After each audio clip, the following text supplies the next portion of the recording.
Yo, what is up, everybody? We are back with the Graal Spar League Season 2 Championship. I am here with Bamboozle.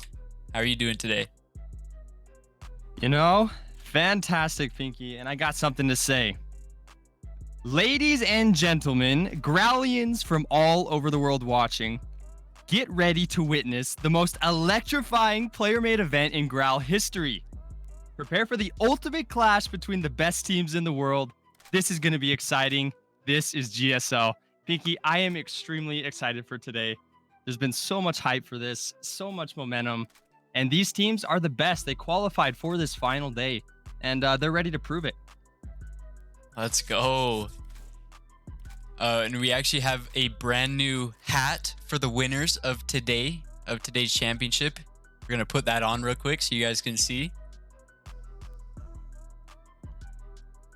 Yes. Look at this. Oh my gosh. Woo!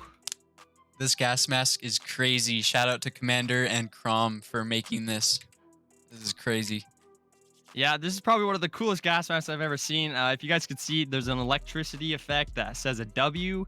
And whoever wins today, whoever takes home the dub, will be getting this W gas mask. Once again, shout out to Commander and Crom. This is going to be very, very exciting. Our first matchup for today, we have Minority versus Ambrosius and Pinky. Both of these teams are looking to prove something. Minority, they won the first two qualifiers, had all the momentum and hype in the world. We're even debating if this was the best team in the world, but guess what?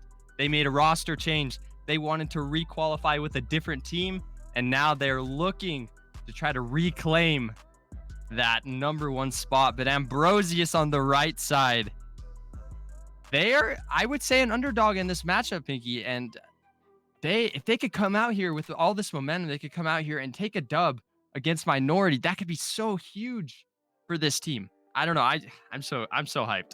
Me too. And if you guys remember, Minority here on the left, they got first place 2 times in a row for week 1 and week 2 qualifiers against Bikini Bottom. And Ambrosius has shown, they've shown up in these qualifiers, but they haven't gotten first or second place. But obviously they're here to prove themselves today. And yeah, we got Minority versus Ambrosius. There's going to be a best of 3 to start out this championship. Woo. Yeah, I'm all ready. And once again, we keep saying this every single week, and we're going to keep saying it continually throughout the rest of the seasons. Humongous shout out to Juns and Hoyt for helping us out with this host of this tournament. We couldn't do it without you guys. They are the GOATs for a reason. And also huge shout out to Commander for helping out with the stream itself, doing predictions and all that stuff. You know, you guys are seriously the best. But Pinky, I'm so ready to get going. I think we're all ready. And while we get started, Pinky, who do you got winning this? I have to go with Minority. They've just been unbeatable these qualifiers, these past few qualifiers. So I think they're moving on. Yeah, 100%. I'm going to have to go with Minority as well. You know, a first, and then a third place in these qualifiers. That's a very good track record. Ambrosius, they got to do something to start. And here we go. Jimmy D trying to rush for Ambrosius, but being pushed back very, very far from Stormfire, who had a very good qualifier last week. Ambrosius, they are taking a hit to start. Stormfire, however, goes down from Piers. Ambrosius, they're just being pushed to this right wall. They have to try to make a push. Stormfire said he got revived. He just walked into them to get killed. He pressed the revive button. Let's go. You know, that's the strat of GSL. It's turning out. Man. If you go down, just press revive on your teammates. I love it. We need a revive ability in this. Facts. But yeah, you know what? Minority with a very strong start. However, one of the Ambrosius member takes out Stormfire, a very aggressive player, and we saw him in the past few qualifiers just taking out people. And Alex Russo pushing back #1 under the sun from Ambrosius there. Ambrosius, it looks like they're being pushed to the wall of shame, even though they are down a member. This is kind of impressive for Minority. Line with an insane flank right there from the top. That was crazy. Pairs Deuce goes down. And it looks like Minority, they may take this. There's only 2 Ambrosius members left. It's a 3v2 right now. It's now it's actually a 4v1 now, but Minority takes it. I couldn't tell what happened there. Yeah, that was a very interesting game. I don't know why some of these glitches keep happening where the people either randomly get spawned in or they just get revived. But you know what? It doesn't matter because Minority takes game #1, and we are going to be switching sides. Maybe that's going to affect things. Yeah, I'm not sure what's happening here, but we're going to go to the second game. Hopefully that doesn't happen again.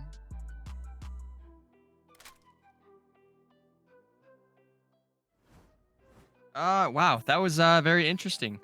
Do we need a redo? Let's see. We might. We're gonna talk with Juns real quick. Yes.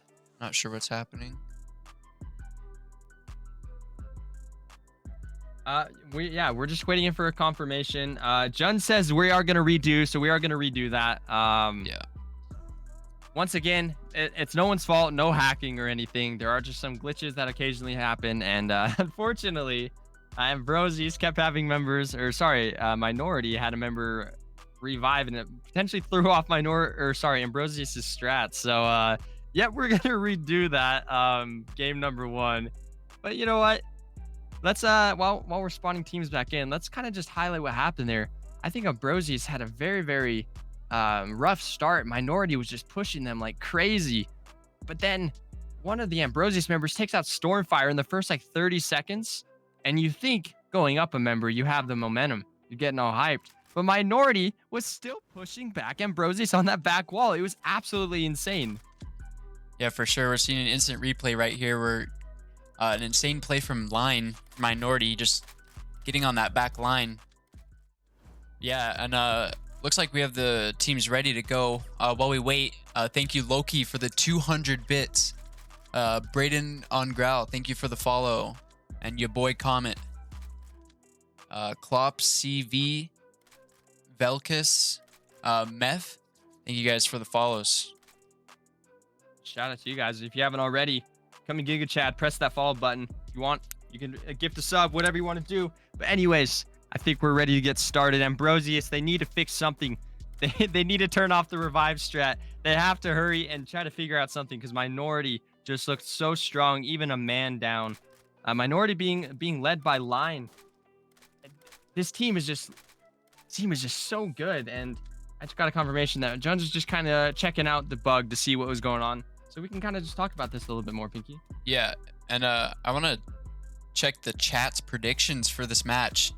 The poll ended at 56% for Minority and 44% for Ambrosius, which is like the closest poll we've ever seen. Usually it's completely one-sided. That's crazy. We got a lot of Ambrosius fans in the chat. I do appreciate that because Minority, you could definitely see that they are probably a favorite to win this series. Not saying they will, but they're probably a favorite to win this series. So you guys rooting for Ambrosius. I respect it. Ambrosius is a good team, though, so it's not a bad prediction either. Definitely not. I would love to see Ambrosius beat Minority. That would be an insane upset for this championship. Oh, and someone asked about rewards. I think we should just talk about that real quick. Yeah. So let's talk about the first, or let's go third place, because we are going to do a third place match today. Originally, we had 8 teams, but one of the teams couldn't make it. So to even it out, we are going to do a third place. So whenever the 2 teams that get decided go to the finals, the 3rd and 4th place teams will play for that 3rd spot. And the 3rd place, let me just pull out my notes real quick so I don't screw this one up. 3rd place, you will get 5 EC and some Growlithes. I think the Growlithes is probably about 5K, 5 to 10K, if I'm not mistaken. Yeah, I think it's 10K. My bad. 2nd place, you'll be getting 15 EC with 20,000 Growlithes. And then 1st place, you'll be getting, each member will be getting 20 EC and then 30,000 Growlithes. Plus, this is one-of-a-time limited gas mask made by Commander and Crom. Once again, huge shout out to them. So the prizes are at an all-time high. This is crazy. 20 EC each is insane. Like, oh man. Yeah, definitely a lot of good prizes for these teams to play for, especially this hat, man. I'm just looking at it. It's so nice. It is so good. It is definitely a top tier hat. Once again, guys, if you're just joining, we are having to debug something real quick just to make sure that the revive thing doesn't happen again. But yeah, Ambrosius on the right side here. What do you think their strat has to be in order to beat a very, very, very strong Minority team on the left? Minority, I saw Line like go for that flank at the top, and we've seen the top control just being the biggest, like most important part of these teams' play styles, and so you also have to counter that. So I think Ambrosius needs to watch for that, and they might have a chance against Minority.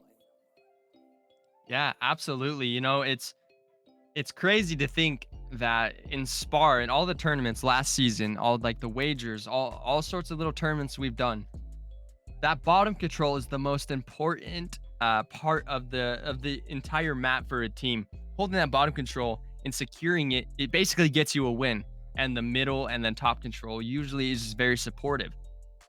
But with this GSL arena, it's made teams have to rethink how they do things. It's made teams have to rethink their strategies. And now that we are, like you said, Pinky, we are seeing some of these top teams have to switch things up so that top control is what they need to focus on. And honestly, it's been so good. Like I've been loving these top control battles. Same. It's been super interesting to watch. And Natural Born Glizzy, thanks for the follow. We do have another new thing for the stream. If you guys have channel points for watching, you can go and redeem those channel points for Trocious. You should be able to Ooh. click that little bubble icon. It's 5,000 points for 1,000 Tro. So if you guys get some predictions right today, you could win some Tro. So make sure to participate in those. The predictions will be at the top of your chat. And the bracket is also pinned up there if you guys want to follow along with the bracket as we go. Yes, and I would highly encourage you guys to follow along with the bracket so you guys know what's going on. John in chat said who played. It is currently Minority versus Ambrosius. There was a little bit of a glitch, so the developers are debugging and seeing what's going on. So that's going on. That's what's happening. But yeah, I would highly encourage you guys to check out the bracket. If you missed anything, we will keep it updated after every single match. So yeah, definitely check out the bracket.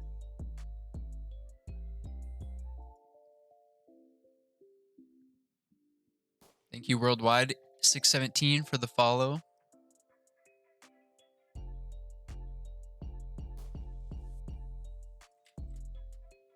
If you guys are new here, make sure to follow. Thank you, Quins.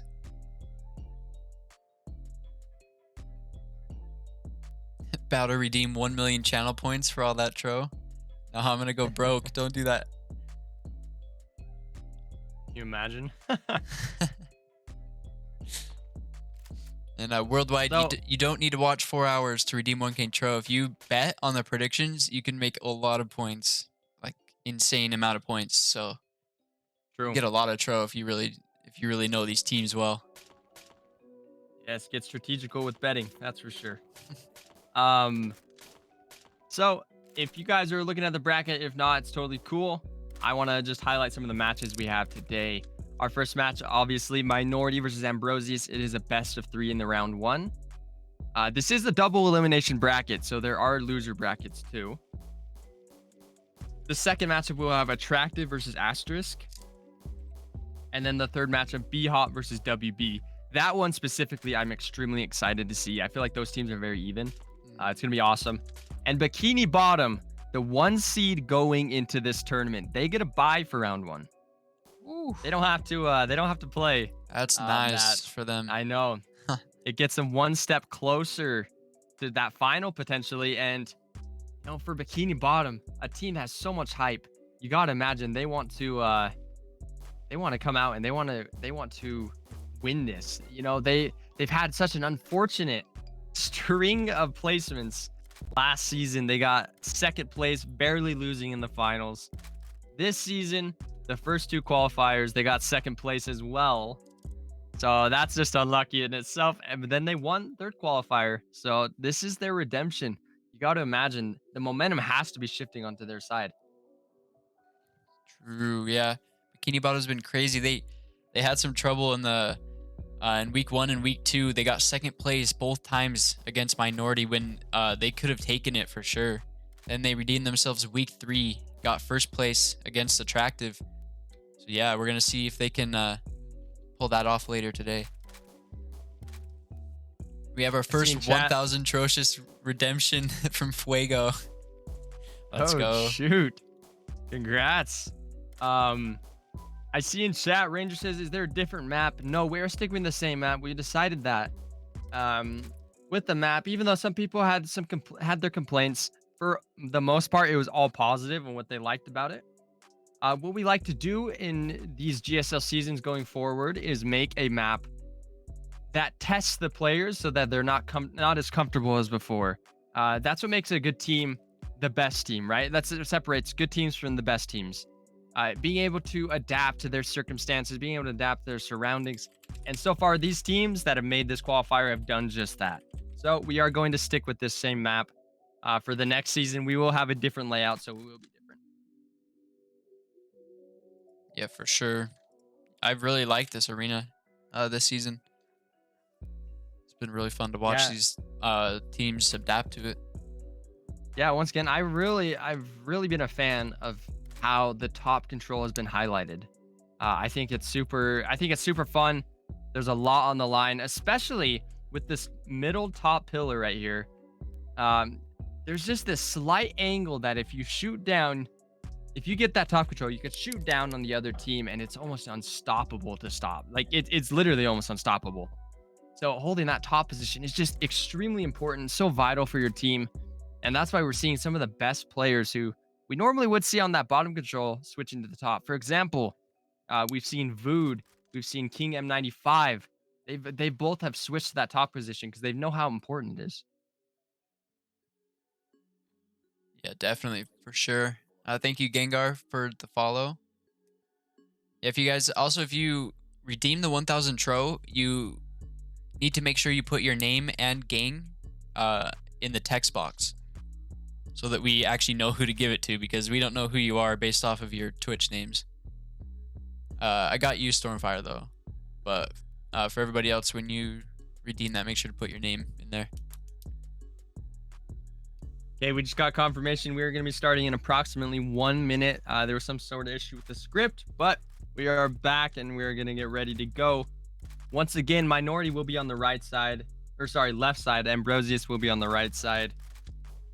I'm hoping that these teams can just get straight back into it. You know, unfortunately, we had such a hype momentum start, and then the unfortunate revive meta started, and so now we have to restart.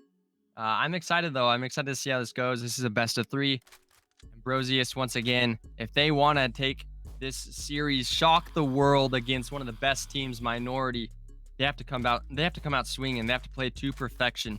Can't let Minority get comfortable. You can't let them be too aggressive. You need to find some ways to defend, counterattack in any sort of way, because this Minority squad is just so good. Especially Stormfire, man. We've seen him in the past weeks. Man, this guy he's crazy. He just does what he wants. He's the aggressor Minority needs, and it works out for them. And Line, their leader, just holds their team down.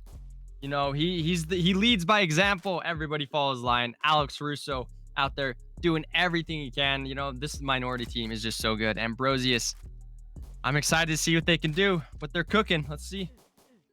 And I want to highlight what Mef said in chat. He said, really cool to force teams out of that habitual bottom rush. And shout out to whoever made the arena. Just like Bamboozle was saying, usually teams go for that bottom immediately, and it's either a bloodbath at the bottom or just a stalemate. And so it's been really nice in this arena to see how teams figure that out. Yeah, absolutely. You know, adapting is the biggest telling sign of a good team, and once again, both of these teams have shown that they can do that. Here we go. Minorities on the left, Ambrosius on the right, and we're off. Stormfire already pushing like crazy. He's living up to the the name. Look at this top control from Minority. Oh my gosh. They're going crazy, but man, what is happening? This is just not structured at all. Ambrosius is just panicking right now. They don't have much they can do. There's 2 members left on Ambrosius.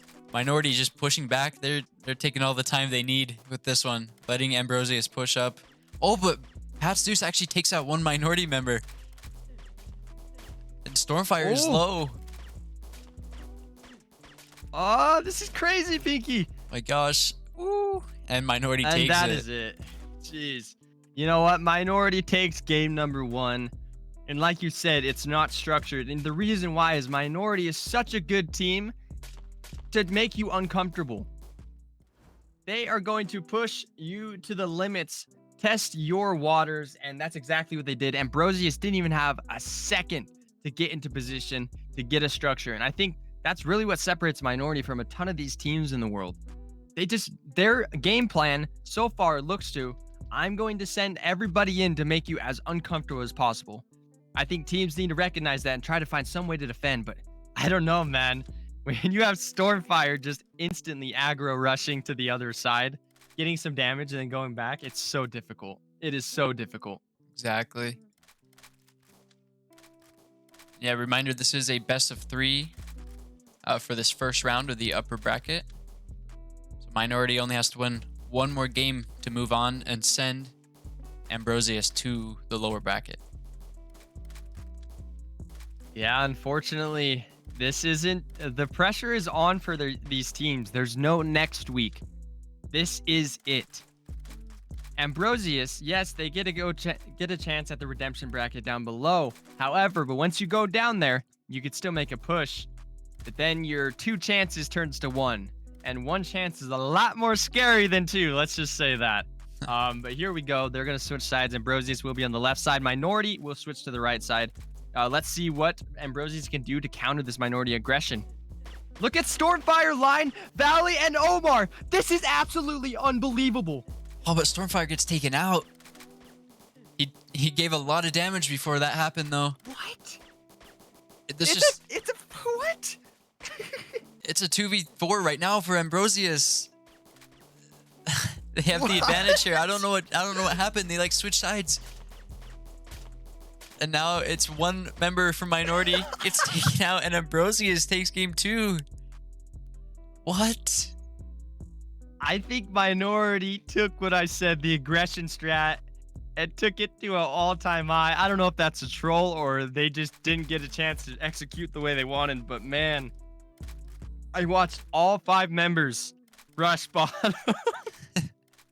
Ambrosius was taken back. I don't think they expected that level. My gosh. One of the minority members just said they're trolling. They're trash. He's talking a little crap before game number 3. Let's see what's going to happen. Minority looks a little bit more structured this time in the box waiting. Ambrosius, hopefully you take that personal. They're disrespecting you. You got to do something here.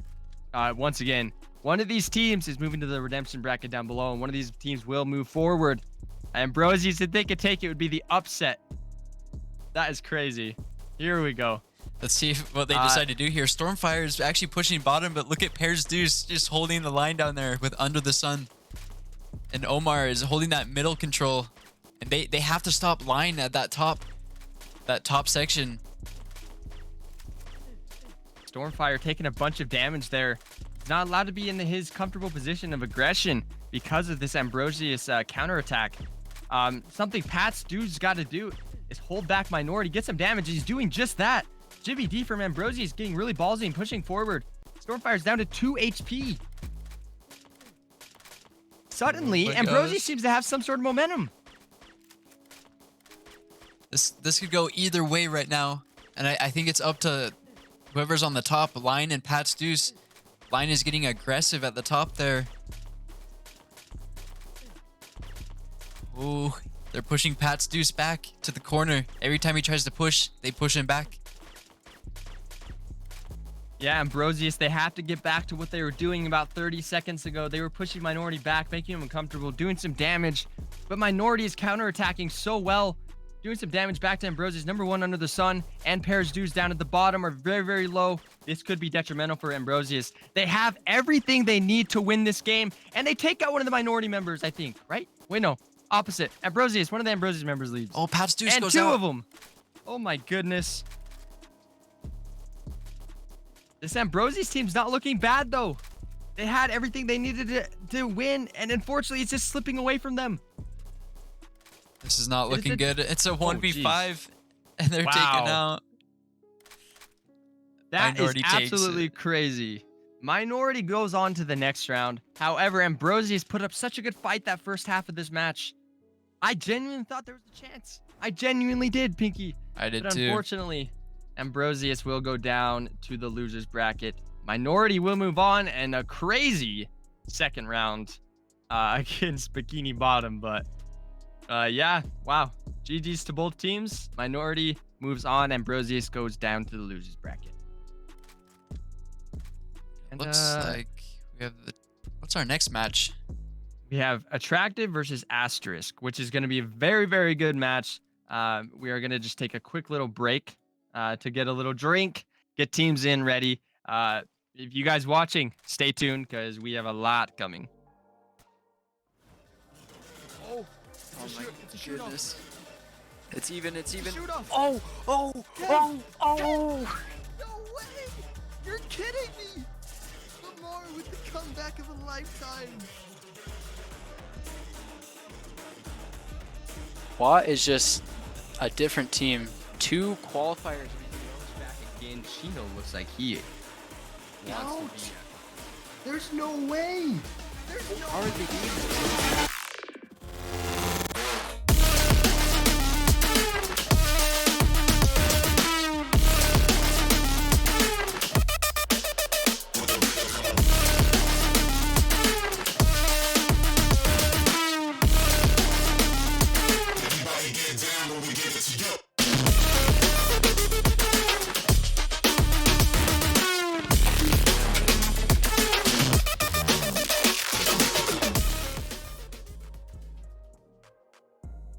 Yo, what's up guys? Welcome back to another episode of Road to Gold Umbrella. In this episode, I made 150k in profit, so make sure to watch the entire video to see how I did it.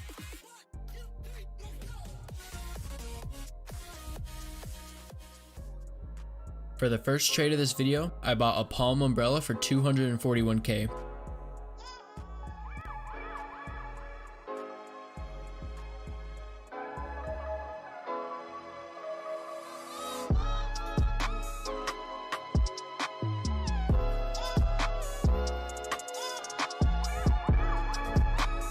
Then I sold it for 280k, making 39k profit.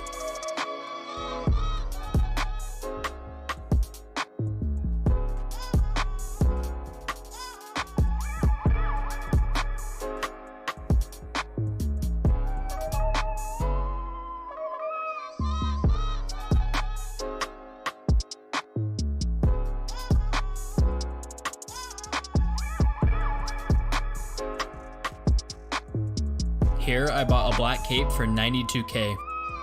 All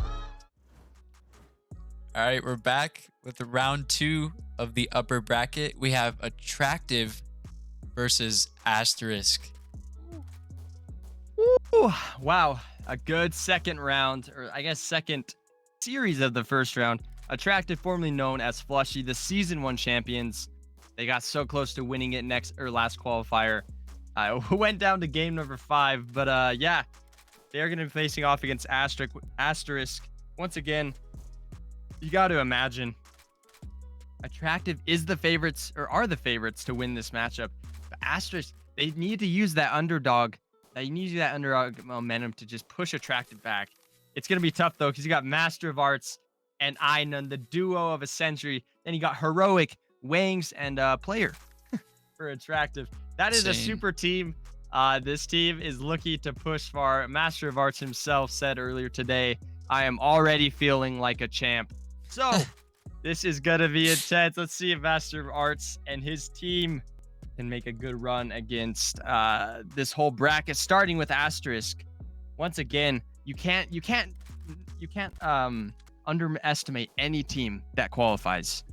Definitely Even not. a team that you know you're better than can come out and have such a good match. And honestly, Asterisk is a team that could potentially have a really good match here.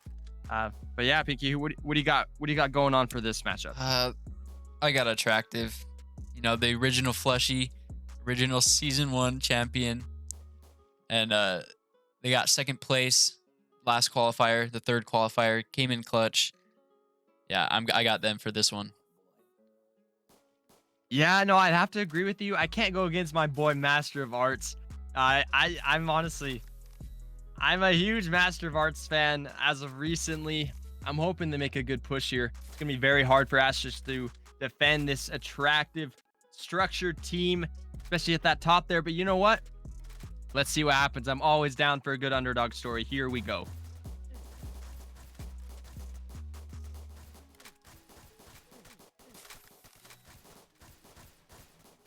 Yeah, already Asterisk is being pushed to this right wall and also the bottom right corner, and it's just complete chaos once again, and Attractive just wipes them out.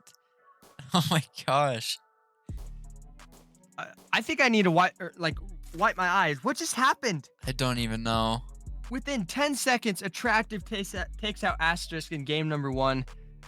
This Attractive team is so good.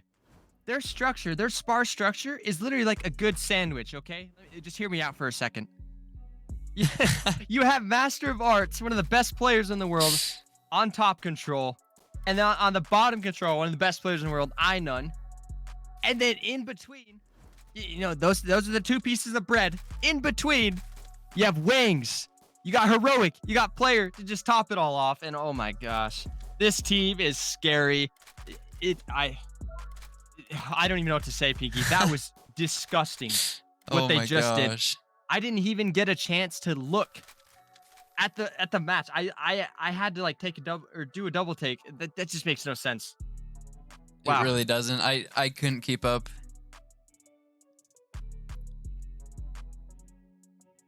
Oh man, Asterisk. I don't even know if they can take the second game with how dominant Attractive was in that first round. That was insane. Yeah, for sure. Gus just said thanks to Pinky and Poopy for letting us have this chance. Of course, you know what? I appreciate all the teams who have participated throughout these qualifiers and for this final championship weekend. This is going to be awesome. However, they're going to be switching side. Attractive will be on the right side and Asterisk is going to be on the left side. Let's see if that left side buff can really benefit Asterisk here. They need to do something. They absolutely need to do something to stop this Attractive aggression. They're calm. I feel like Attractive is one of the best teams with their team plays. It's not just, everybody rush in. We're just better skill. Like these guys have like set pieces almost. It's unbelievable. You see it specifically. I'm going to highlight Heroic and Master of Arts. They'll be holding their position. Heroic kind of at that top mid, and Master of Arts at that top.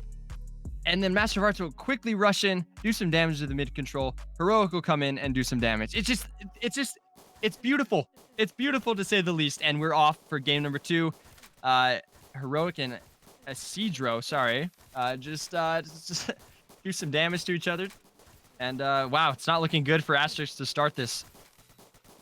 Ooh, yeah, Asterisk is just being pushed in that top left corner. Look at Heroic. He's about to take out 2 players by himself. Isidro decides to go across the map. A last-ditch effort to try to stay alive. He gets taken out on that right side. And now, player from Attractive is actually 1 HP. But this is not looking good. And Attractive takes game 2 with another perfect game. This is unbelievable, Pinky. Attractive, they're looking to make a statement in this championship. They want to be back-to-back champions in GSL.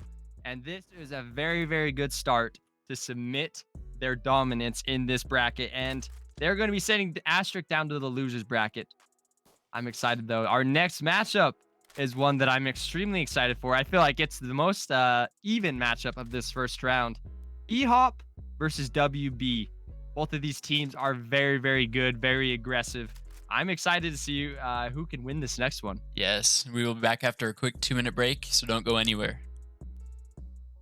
I have some awesome news for you guys. The GOAT of all GOATs, iMask, just dropped another banger update. Literally just barely. And I have collabed with iMask to hopefully make a pretty baller video. But this update could change everything about the state of Graal era. What has been the biggest issue with this game? I think the common thing people would say is it's not new player friendly. Well, this update can help out big time. Introducing the Starter Bundle. This is a loot box available to all players who have under 10 hours. To get this bundle, you'll go to the Start Hospital and grab iMask's NPCs saying, "Psst, grab me for your starter bundle." So let's get it. Now you may be wondering what's inside. Well, my friends, I got answers for you. When you open your starter bundle, first of all, it looks super sick. But you'll be given a few different things to help you with your journey on this game. Included inside is a brand new melee called the Drop Point Knife. You also get a gun called the MP40 and 5,000 upload tokens. But wait, that is not all. For a limited time, if you identify your account, you'll get a free VIP voucher for the month.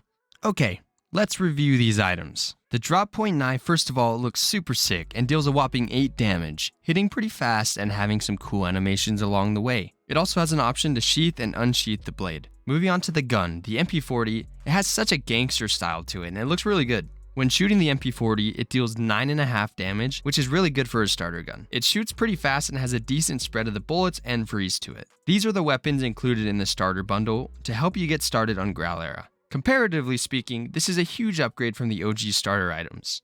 For example, the starter knife did 2 damage, oh my goodness, and the starter gun did 9 damage, so a huge upgrade on both sides. not to mention 5,000 upload tokens and a free VIP if you identify your account. Like, come on. So what does this mean for Graal? Well, addressing pain points with a game is such a big step in improvement. Being overwhelmed as a new player definitely just got a little bit better, giving newbies a better advantage in combat, customization, and overall exposure to the world of Era. This is amazing if you are a true Graal enthusiast. We are back once again. Thank you guys for sticking around. We have our next match lined up. On the left side, we have B-Hop. On the right side, WB. Now, neither of these teams have gotten first or second place in any of the qualifiers, but obviously they're here today. They qualified. So yeah, they have their chance to take first or second place for the first time this season, and it's their last chance. Yeah, and you imagine you definitely want to get that first or second place, especially for these teams. Both of these teams have the players to really make a forward push. We always will highlight the WB team, you know, M7 Capone's team, one of the best spars in this game. They've had some crazy clutches, Piggy, some that are very worth noting. Man, I love this WB team. I think the thing that gets in their way is themselves. I feel like they always have the team, the members, the momentum, and they just will have like a bad game and then it'll just affect them. So I'm hoping that this is going to be their game, their series, their bracket. This will be crazy. But on the other side, on the left side, we got B-Hop. This is a team, I believe they qualified the first qualifier, and they've looked very, very good since. But anyways, here we go. 5 seconds. B-Hop will be on the left, WB on the right side. This is a best of 3, and we're off. This will be the last best of 3 of the upper bracket. Everything in the upper bracket from now on will be best of 5. So yeah. And B-Hop is already taking out M7 and another WB member. Their aggression was just too crazy. Nico Rising tried to do anything for his team. Unfortunately goes down, and this is already a 5 to... What is happening? Oh my goodness. That honestly started M7 and I can't remember who on B-Hop. They rushed for that middle pillar on that bottom control, and they both wanted it and both were willing to play chicken for that bottom pillar, and unfortunately M7 gets taken out from it. Woo! That was a little crazy. B-Hop showed an ungodly amount of aggression against a very good WB team. For the prediction, let me just check that real quick. We actually have 85% for B-Hop and 15% for WB from chat. So yeah, it's looking like they might be right if B-Hop can take the second game. I honestly, you know, I wasn't sure. This was a toss-up for this first game. This was absolutely a toss-up for me. I was not sure who was going to take this first game, but B-Hop came and just had such a convincing W against a very good, strong WB team. I'm excited to see what happens, though. I'm hoping WB can send this to our first game number... No, not first. Actually, we already had a game number 3. Hoping this can go to a game number 3, because that makes things super interesting. Anyways, B-Hop will be on the right side this time, and WB will be on the left. Looks like M7 learning from his past mistakes, not rushing in, ego challenging for that middle pillar, and it worked out a lot better for them. He is their team captain. He's got to stay alive. He's got to stay strong, lead his team. And looks like B-Hop takes out, what was that, Kyrie Irving Capone? WB, what's happening? B-Hop, you guys are crazy. Oh man, this is looking like a really good team, a really good contender for first place or second place. Oh man, that was insane. They just send WB down to that bottom, or sorry, redemption bracket. That is absolutely crazy. Do you know what's crazier though? Our next matchup. What's it gonna be? Bikini Bottom versus Minority, the two rivals that we've seen in the last few weeks of qualifiers. These guys always end up meeting, clashing heads at some point in the bracket, and unfortunately for one of them, they're going to meet in round number 2. That is going to be this next matchup, though. You guys have to stay tuned, because this is going to be a championship level matchup, Bikini Bottom versus Minority. Want to be rich in Graal Online Era? In this video, I'll show you the best method. I've been searching YouTube lately and I see all these videos on how to make a ton of growlets, but every single video is the same. They all tell you to grind jobs. While grinding jobs can definitely get you a lot of growlets, it's going to take a very, very long time.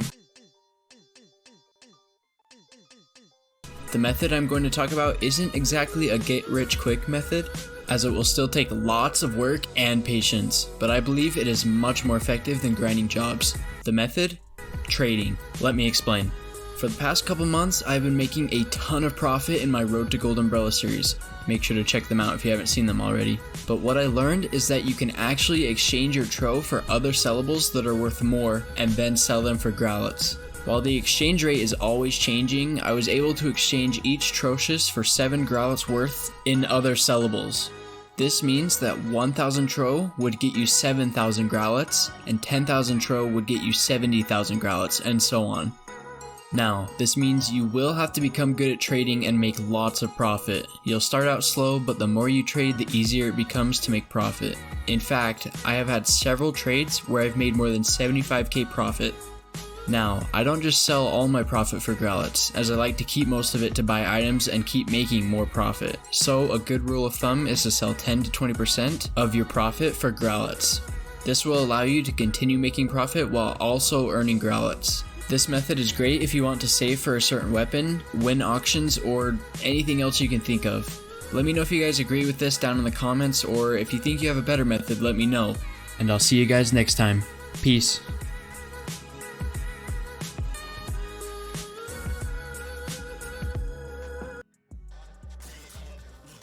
Oh my Goodness. It's even. shoot off. Oh. No way! You're kidding me! Lamar with the comeback of a lifetime. Watt is just a different team. 2 qualifiers. Back again. Chino looks like. All right, ladies and gentlemen, we are back, and our next matchup is the match I've been waiting all day for: Bikini Bottom versus Minority. And let me remind you, first qualifier and second qualifier, both of these teams were contenders for first place, both finalists. Minority got first place for both of them, though. Bikini Bottom just couldn't show up, but then they redeemed themselves the last qualifier, week 3 qualifier, and got first place. So this match is going to be crazy, and one final chance for Bikini Bottom to beat Minority. Yeah, I'm gonna highlight what Pinky just said. We've been excited for this matchup because we knew eventually these two teams would be meeting, and they're meeting in the second round. Bikini Bottom on the left side, Minority on the right. Both of these teams looking to start strong. Vood versus Lion is such a crazy matchup there at the top. I'm loving that matchup. But yeah, this looks a lot more structured than the other games so far. Oh, man, look at Roy holding that bottom. There's a battle at the top. We usually see Vood, Mr. Krabs at the top, Lion, Omar battling for that top control. Zik holding that middle against Alex Russo. Stormfire is actually he's 1 HP. He's 1 bullet from dying. He has to be careful. He's pushing back. He knows he has to be careful there. Yeah, Stormfire going out early is so clutch for Bikini Bottom. They know the potential of Stormfire. They know the aggression. Roy's trying to pull something fast on Kev, and Rach comes in for support, takes out Roy, and now the tides are turning for Bikini Bottom. Oh, there goes another Minority member. It is a 5v3 currently. Forced to push back to that top left corner. Mr. Krabs takes out Omar for Minority, and somehow, some way, Bikini Bottom sweep Minority. This is crazy. Bikini Bottom looked like they've downloaded Minority. They know their next move, and that was absolutely disgusting. Kevin Rage down at the bottom were doing so well to hold against Roy and Stormfire. They're doing so good, letting the other team members hold their spots. That was honestly a highlight for me down there at the bottom. Definitely, that was insane. I did not expect Bikini Bottom to win that first match. Minority has been so, their first match, they were just insane. For Bikini Bottom to come out like that, it's crazy. Yeah. Bikini Bottom, we know they're so structured. They know how to defend. They would rather play very defensive and then just wait for a counterattack. I've seen them do it a million times. But at the same time, They do have a wild card every once in a while. They just all rush in like madmen. Let's see what happens here. Bikini Bottom on the right side, Minority on the left side. Bikini Bottom, they need to win this if they want to move on and breeze past Minority, which I'm sure they definitely want to, especially with their rivalry in the past few weeks. Yeah, look at Rage at the bottom. He's already super low, and Line is pushing Vood back. That's what we need. We need Line versus Vood at the top. Both insane top players. Look at Stormfire. Bottom, he's 2 bullets from dying. I think Kev, he tried to push him, but got pushed back by Roy. Stormfire, he tries to pull a fast one on Kev, but Kev's defense is just absolutely phenomenal right now for Bikini Bottom. He's playing almost to perfection, and Rage and Mr. Krabs are very supportive for him. And Bikini Bottom is pushing Minority to that wall of shame. That is not looking good. Zik doing some damage against Line. Who's rushing in to help out against Line? They definitely want to take those out. Alex Russo takes one out, but he's about to go out. It's up to Line and Alex Russo right now. Now it's just oh my Line. Goodness. Bikini Bottom. They are going to breeze past Minority. Once again, they downloaded Minority's game plan. They knew exactly what was going to happen. It's like this Bikini Bottom team is from the future. Oh, wait, it is best of 5, though. Never mind. They're not moving on. They got to win one my more, apologies. but like with these last 2 games, I wouldn't be surprised if they just do a full sweep right now. That was my apologies. I forgot that it was a best of 5. That's dumb on me. But anyways, Minority are now in a spot where they need to reverse sweep last week, the week number 3 qualifying champs. Woo! That is very, very scary. A player I really want to highlight, Kev down there at the bottom. His defense on that bottom is so good. He's making sure that Stormfire aggression is not happening, and that's honestly been so clutch for Bikini Bottom. But then also Mr. Krabs and Rage to support Kev down at the bottom is just so clutch for them. We know that Zik and Vood are going to hold their positions up there at the top. We know that they can fight. So that just becomes the other positions need to hold their weight. And so far, Bikini Bottom is doing just that. Yeah, and, I also saw Line and Vood battling it out at the top. I think both of these teams need a little more dominance at the top there. Maybe get a flank on the other team. That's what Minority might need to do. Line might need to be more aggressive here at the top. Look at Vood just pushing with no fear at all, holding that top position. You can definitely see a strategy change for both teams. It looks like Bikini Bottom sending a little bit more members up top, and Minority kind of doing the opposite, sending a little bit more members down there at the bottom. Kev and Rage are being forced down to that bottom left corner, having to hold. Zik is down to 2 HP. He's got to be really careful. This is something you don't want to give Minority any sort of momentum. This is the time you need to take them out and move on to the next round. Definitely, and look at Roy pulling that mid, trying to get a little more aggressive on Rage. Actually hits Rage once, bringing him down to 2 HP. Same with Zik. Zik is actually 1 bullet from dying from Bikini Bottom. Vood is also low. Bikini Bottom is so low right now. Minority might be able to take this one. Ooh. Oh, Zik takes that 1, almost 2. Kevin Zik against the entire world, it seems like. And Zik's got to do everything in his power to be careful here. Can't take damage. They're doing just fine, though. Oh, and unfortunately, Stormfire takes them both out. Minority's going to take game number 3. And now, you know, they're starting to get a little bit of momentum. This is not looking good. Bikini Bottom, you got to stop this momentum because we've seen Minority make crazy pushes. Bikini Bottom, what do you think they got to do, Pinky, to get this game number 4 victory? Oh, man. I don't even know. They got so low. Bikini Bottom got so low there, and Minority took the perfect opportunity to push them. And I don't know, Minority just played that perfectly. Yeah, it seemed like the structure for Bikini Bottom just wasn't there that game. It seemed just a tiny bit off. I don't know if it was like a switch up in play style. They wanted to just, you know, potentially throw a curveball at Minority, but Minority seemed ready for it. They seemed to have such a good counter for everything that Bikini Bottom was throwing at them the first 2 games. And it resulted in a game number 3 victory. Minority is looking to take game number 4 and send it to a game 5. Here we go. They're going to switch sides.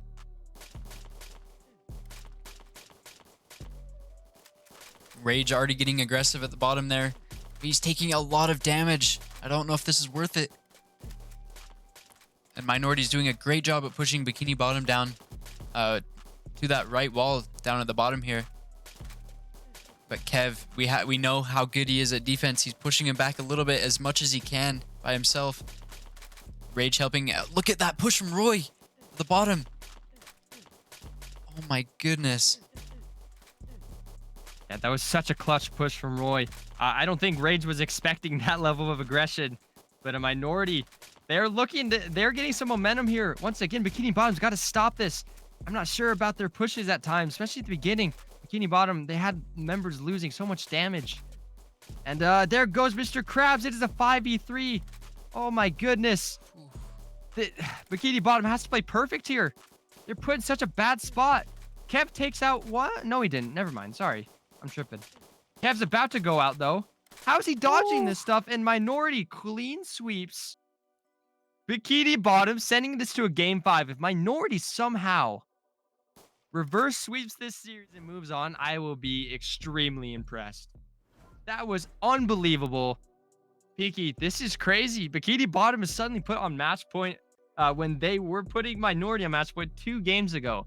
It seemed like everything was going in Bikini Bottom's favor. Everything was going their way. Yeah, you're right, Pinky. They're taking way too much damage at the very beginning. They need to conserve it because both these teams are good for the long game.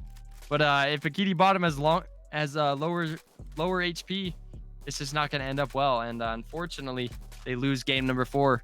And now there's a lot of pressure. You got to imagine of a reverse sweep game number 5. The team that's coming back for nothing has the momentum, all of it right now. Have we seen a reverse sweep like this before? I don't remember the last time we saw this. If Minority can do this, that would be unreal. Game 5 reverse sweep. Oh man.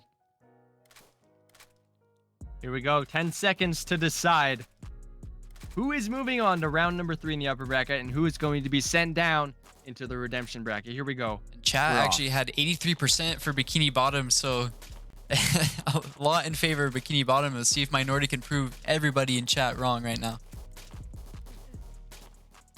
Ooh.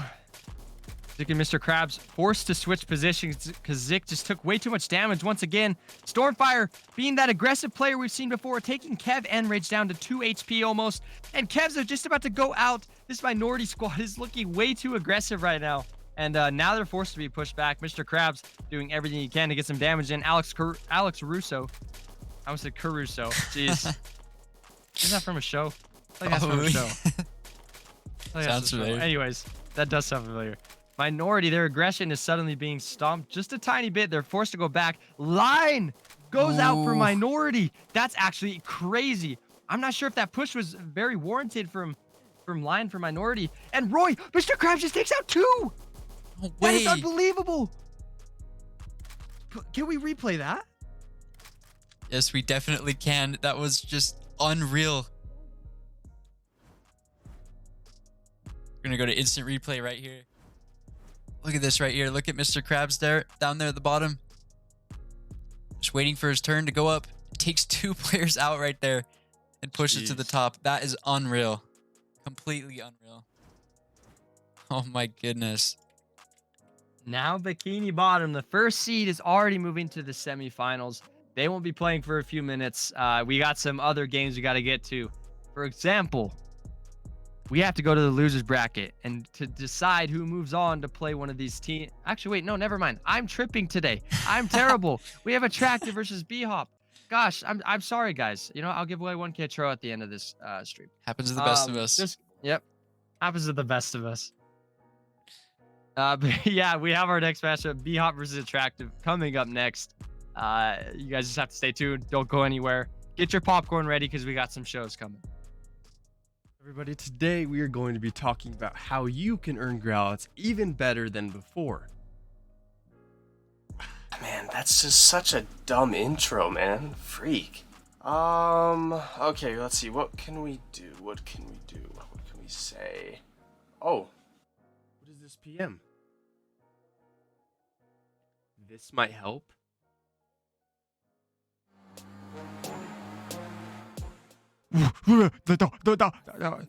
One, two, 3, 4, 5, 6, 7, 8, 9, 10.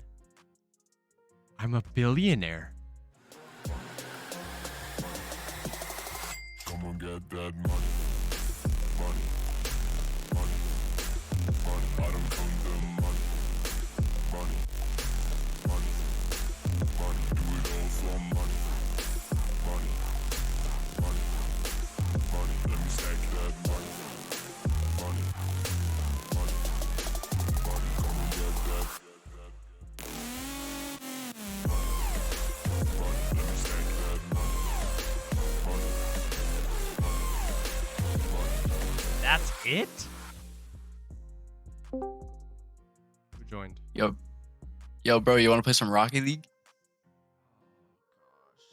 Hey, dude. How'd you join the call? So, oh, geez, there's no easy way to put this. Okay, before I answer that, can you send me a picture of how many growlets you have? What, dude? Okay, whatever you say, dude. I don't know what's going on. All right, there you go. Oh gosh. Okay, little buddy. Listen, dude. I'm sorry. You're just not rich enough to play with me. Peace out, loser. Gosh, broke boys. Come on, get that money. Switch it up. Money, money, money, money, money, money, money, money, money, money, money, money. Do it all for money.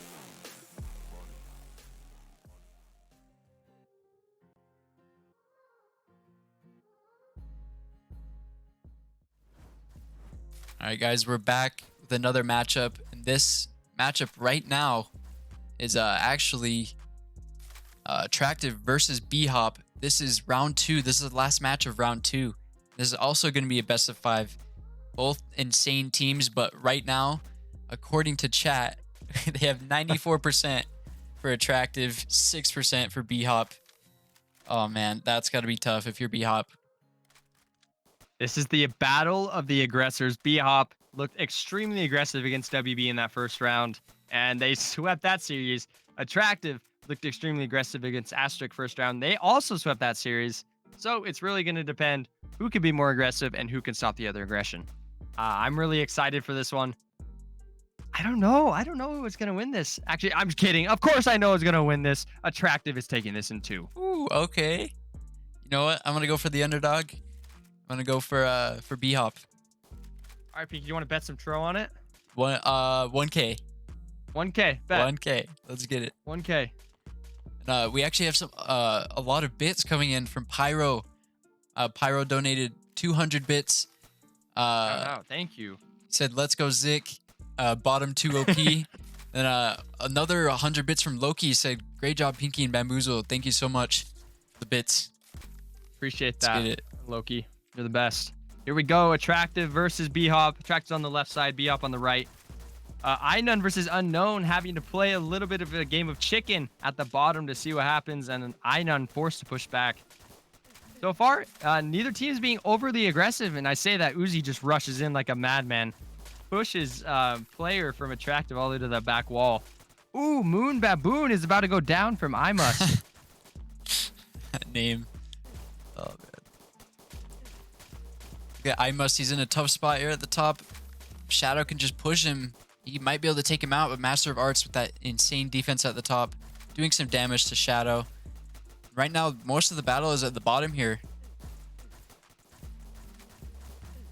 Yeah, you know what? This isn't the aggression that we've seen from these teams before in the other series, because both of these teams know the potential of the other. They know what these guys can do, and they got to be careful. Whereas I say that Uzi gets taken out by Wangs. Wangs is now being the aggressor, pushing in, takes out another. Wangs is just chasing everybody right now. He's about to take out Shadow EYB, and there it goes. Attractive take game number 1. Honestly, I would say very, very... Imus says, Mom, I won a game. True. Shout out to Imus' mom. I would say a very strategical game from Attractive there. They know they had the HP. They don't want to rush in and potentially lose that push. They were waiting for the right moment, and Rise Wangs took out one. Rise Wangs took out Uzi. It was, okay, everybody push, go, go, go, W key, whatever you want to call it. And Attractive take game number 1 looked very good.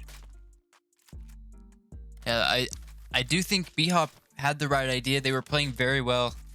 It just came down to strategy, came down to Attractive just being so good, overtaking them. We'll see what B-Hop does to defend against them this round. Yeah, something we're seeing is the team that takes the most damage to start usually struggles at the end.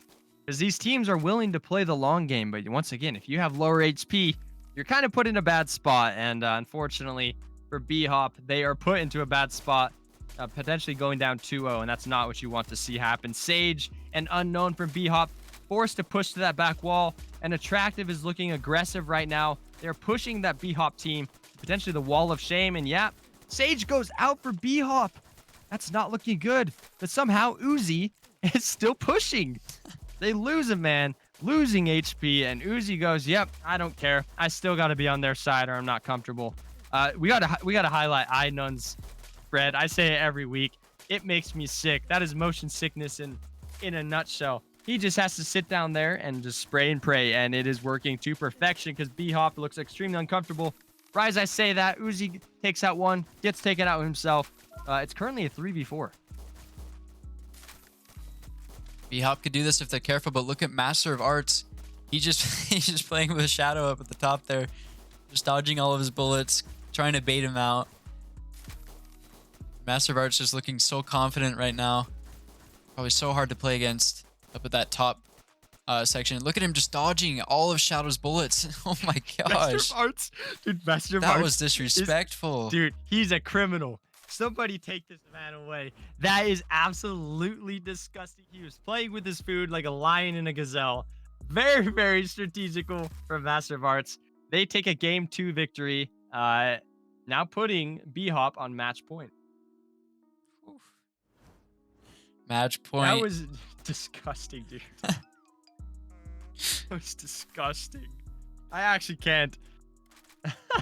I want to highlight Ren's message in chat. If Attractive has 1 million fans, then I'm one of them. If Attractive has 1 fan, then I'm that one. If Attractive has no fans, that means I'm dead. That's legendary. Ren's, he's a GOAT. He's always in the chat saying some fantastic things. Shout out to Ren's.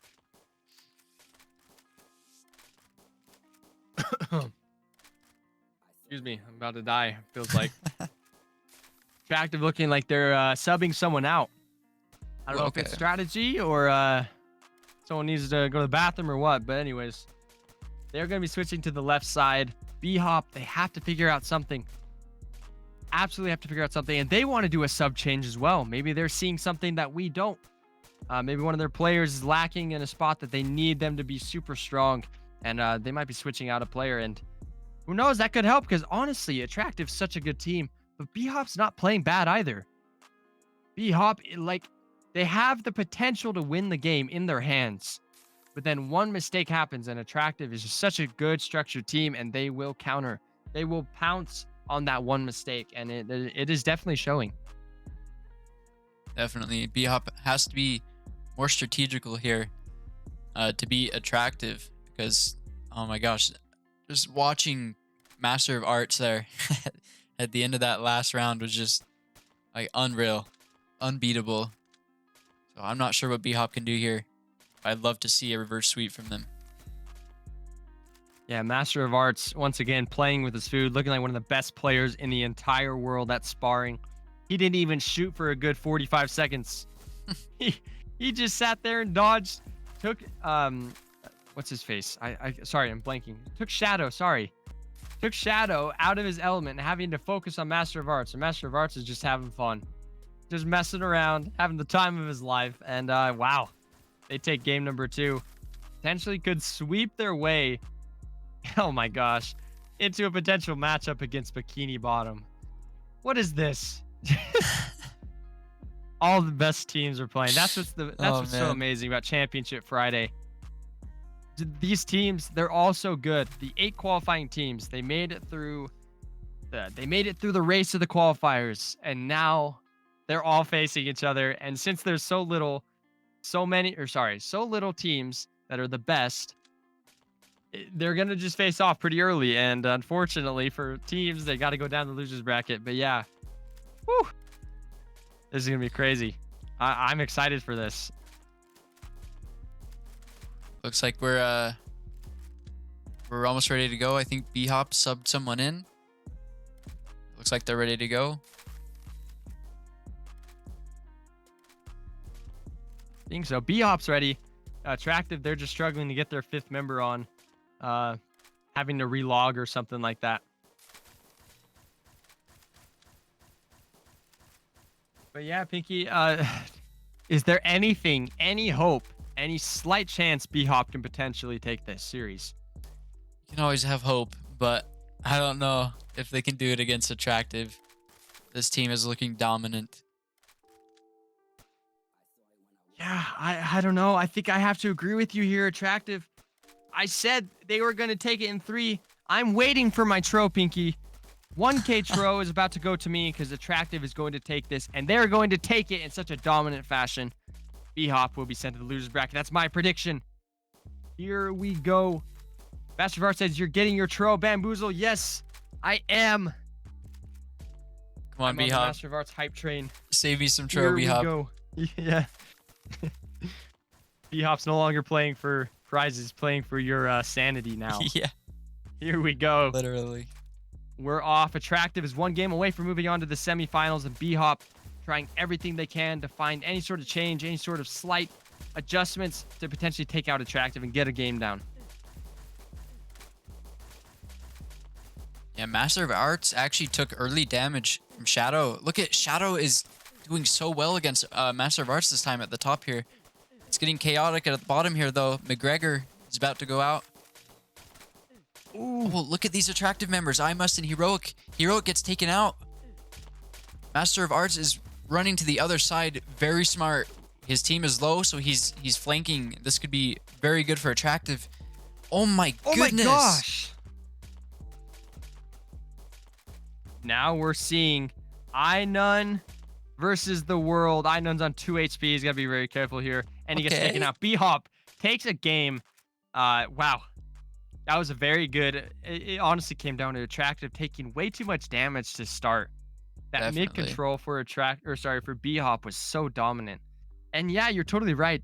Shadow must have taken something personal from Master of Arts because he was doing damage left and right there at the top. Very, very good holding position from Shadow EYB.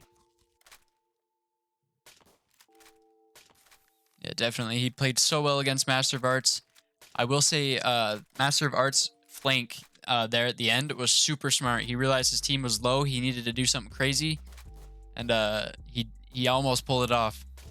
They said, we didn't let Pinky become broke. We got you, Pinky. Wait, hold up. No. Actually, that's tampering, is it not? Hold up. What is this? Hold up. Imagine throwing For my 1K Tro. for someone who is not rooting for you, by the way. Let's Oh go. my gosh. And wow. B-Hop has a chance to get sent it to game number 5, but Attractive needs to do everything he can to sweep this series, not sweep the series, move on from this series. And we're off. And Shadow already taking like 2 or 3 bullets there at the top. I don't know what happened, but that is not good. Not good for B-Hop at all. Ainun takes 1 bullet. So does Master of Arts. I think B-Hop needs more support at the top there. They need to overtake Master of Arts and McGregor. And I think they can actually do something up there. Yeah, you're absolutely right. They do need some more support. And if not, they need to do some more aggressive pushes on that bottom. Put more pressure down there. Forcing the top control to have to try to do something. Move some more troops down to the bottom. But B-Hop, their bottom advances just gets stopped from Ainun. One of the best to do it, just looking fantastic. He gets taken out, though, from Unknown. Suddenly, B-Hop has a little bit of momentum against Attractive here. Oh, takes out Princess player, takes out another player from Attractive. goodness. I Must is about to go down as well. Master of Arts down to 2 HP. They're sent up to that top right corner. They got to be careful. It's a 5v2. Oh my goodness, unknown. From a B-Hop is shooting up against Heroic. And it's just Heroic versus the world. It is No a way. 4v1. They're sending it to game number 5.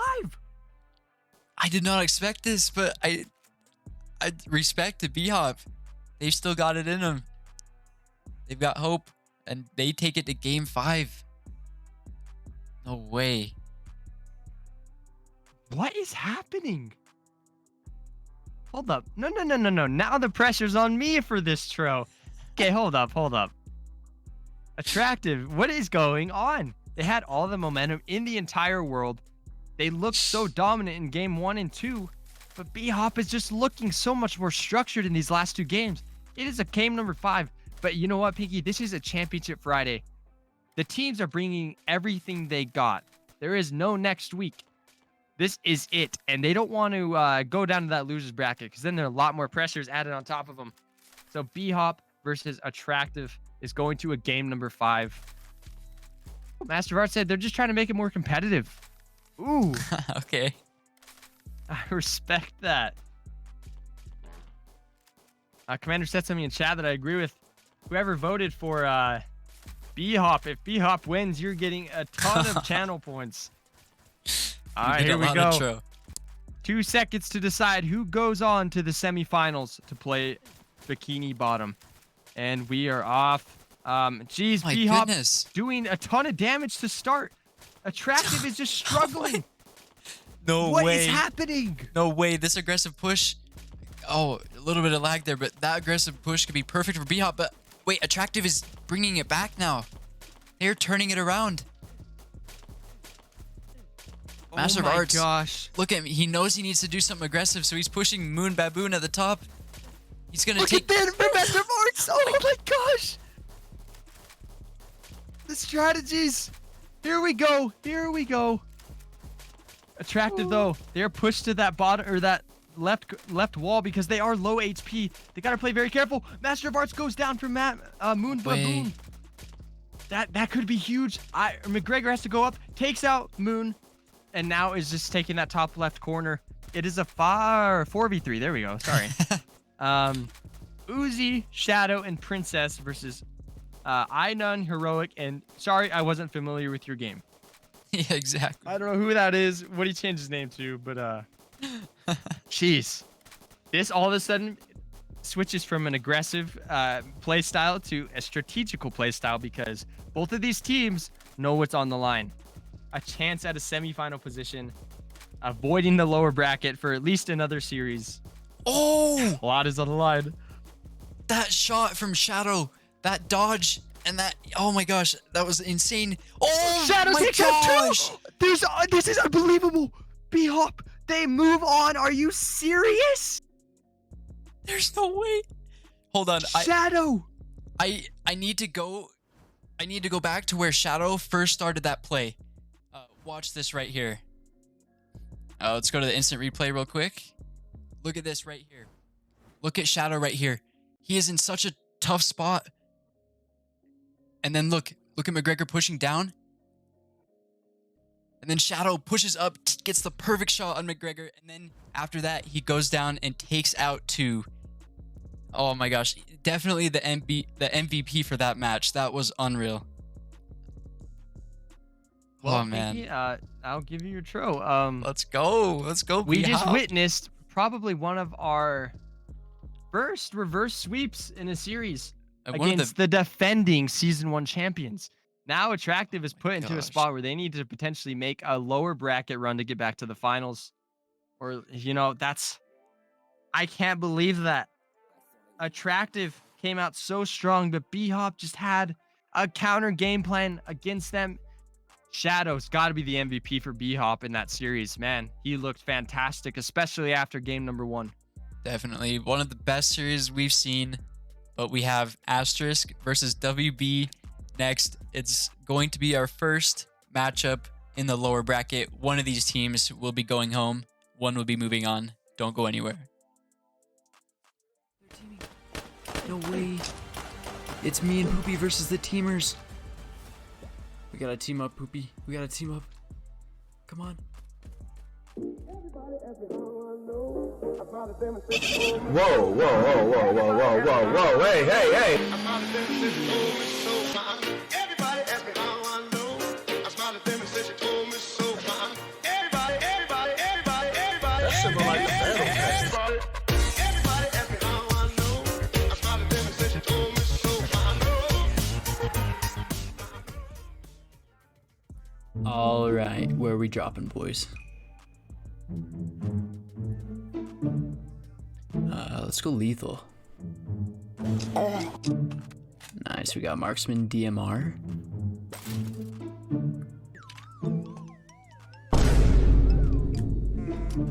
Nope. Why are you running? Get back here, get back here. I see you, bro. I see you. Bro, come on, come on, come on. Please, please.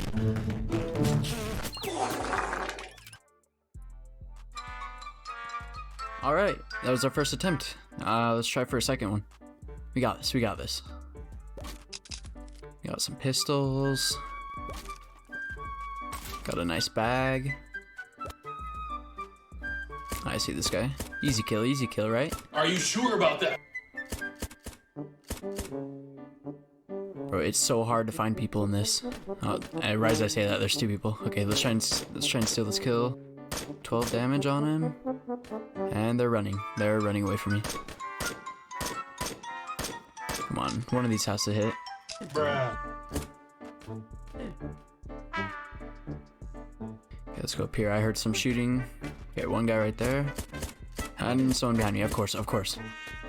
Okay, I gotta heal. I gotta heal. I gotta heal. Just a little bit. Come on, easy kill. Easy kill.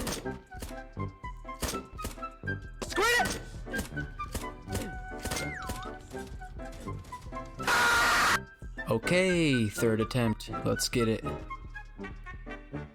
Hopefully nobody comes here. This seems like a good spot. Open this chest. Nah, B. She saw me and she's like, nope.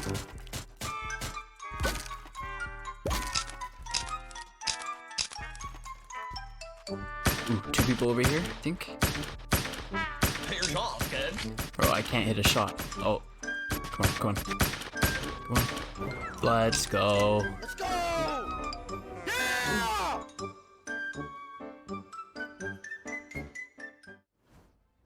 All right, we are back, and there's a lot of pressure on this next matchup. We got Asterisk and WB. All of these series have been a ton of pressure for both teams, but this one is the first matchup where we will see a team go home, their championship hopes crushed, and yeah, it's going to be a best of 3, so a lot on the line for both of these teams, Asterisk and WB. Whew. Yeah, you're 100% right. There is a lot of pressure. And with pressure, unfortunately, someone goes home. Someone's tournament, someone's season is just about to end. WB, a team that I said has the potential to make a very, very far push. But just, I don't know if it's strategy, if it's chemistry or what. But always somehow just gets put down to the lower bracket. And Asterisk, a team that's kind of an underdog in this tournament, looking to prove themselves, honestly, and get a good W, get some momentum started so that they can move forward in the bracket. Here we go. Asterisk will be on the left side, WB on the right side. And 5 seconds to just see. This is a best of 3, by the way. Yes, a lot on the line. And Asterisk already taking control of that bottom there. WB choosing to be a little more passive here. Yeah, we've seen WB in the last series.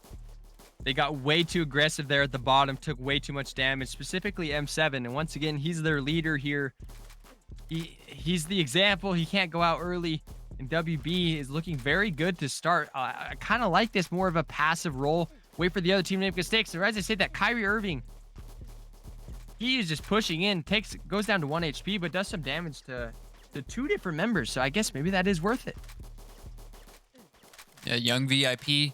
He's low. Look at Lum K at the bottom. He takes one out, even though he's 1 HP.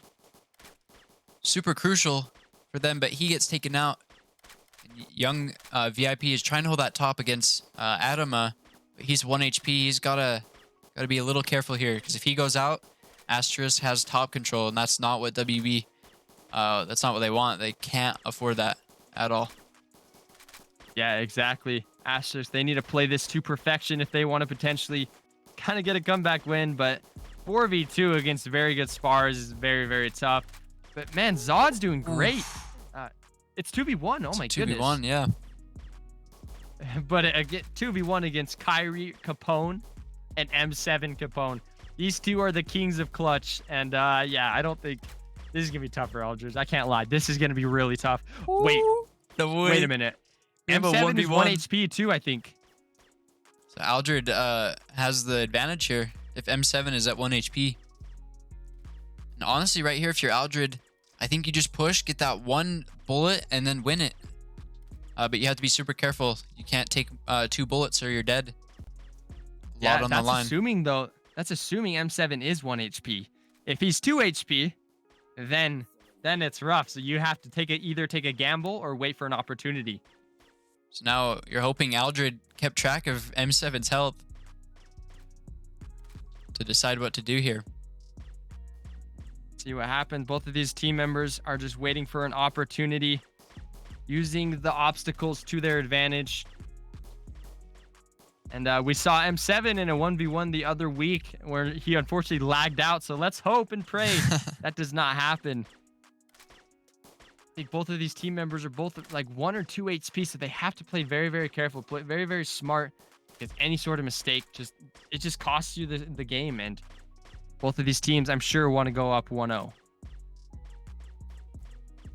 These 1v1s usually go on for a long time because neither player wants to risk their team's future in this tournament for this 1v1.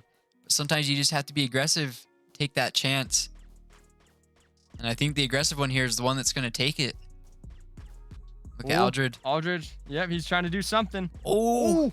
But takes a hit. You're facing off against M7, someone who spars all the time.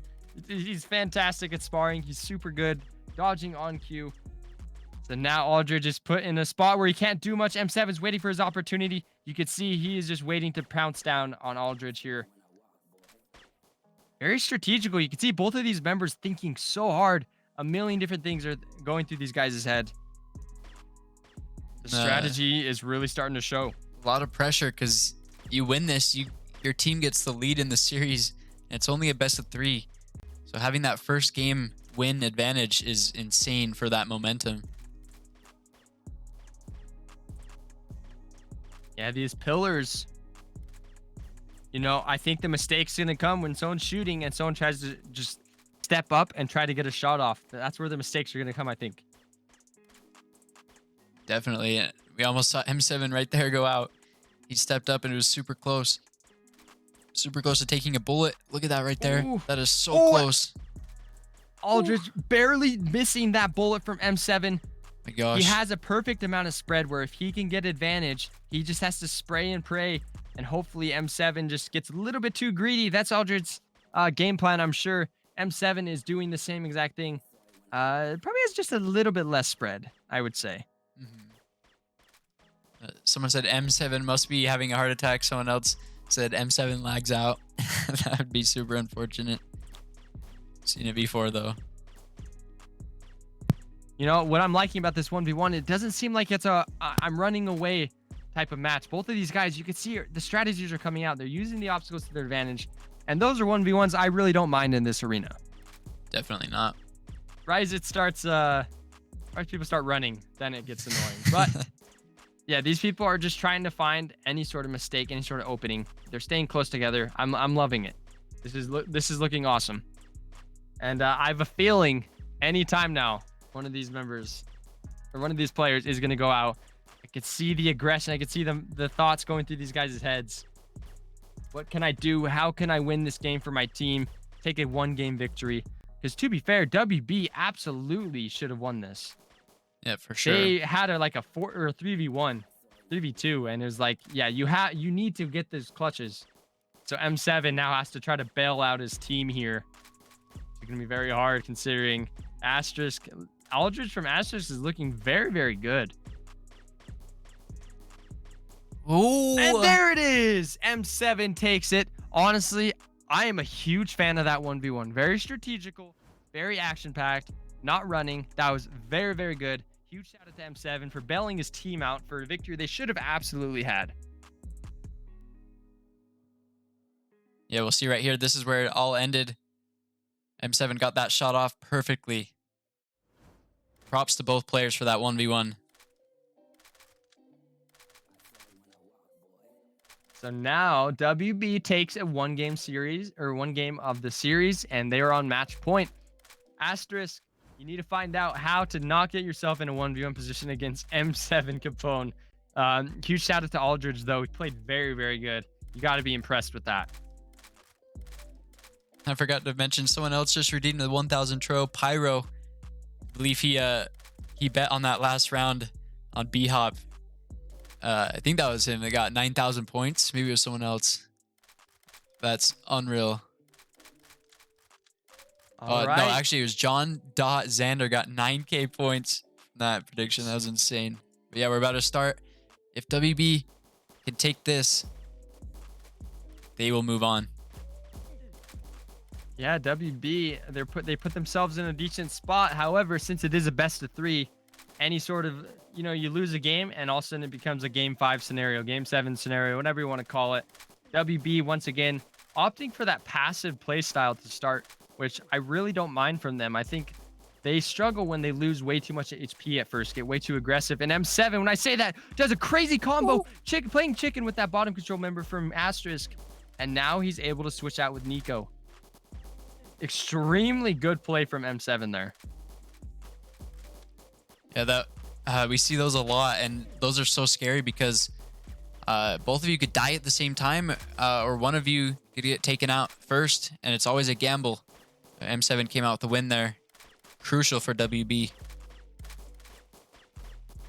Yeah, absolutely. Sometimes all your team needs is for a member to play chicken. And M7 is playing with a chip on his shoulder right now. He's taking out everybody and anybody in his way. He's taking out, I think, like 2 or 3 people at this point. No, 2 people, excuse me. But it's still a 3v3. WB, once again, has the members, but for some reason, they keep losing so much HP, Pinky. I don't know if this is like a way too aggressive stand. I can't figure it out. But Asterisk is on the verge of going out of the GSL Season 2 season.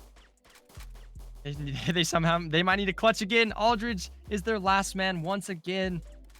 This is so unfortunate for Asterisk. Gotta be tough being in this situation.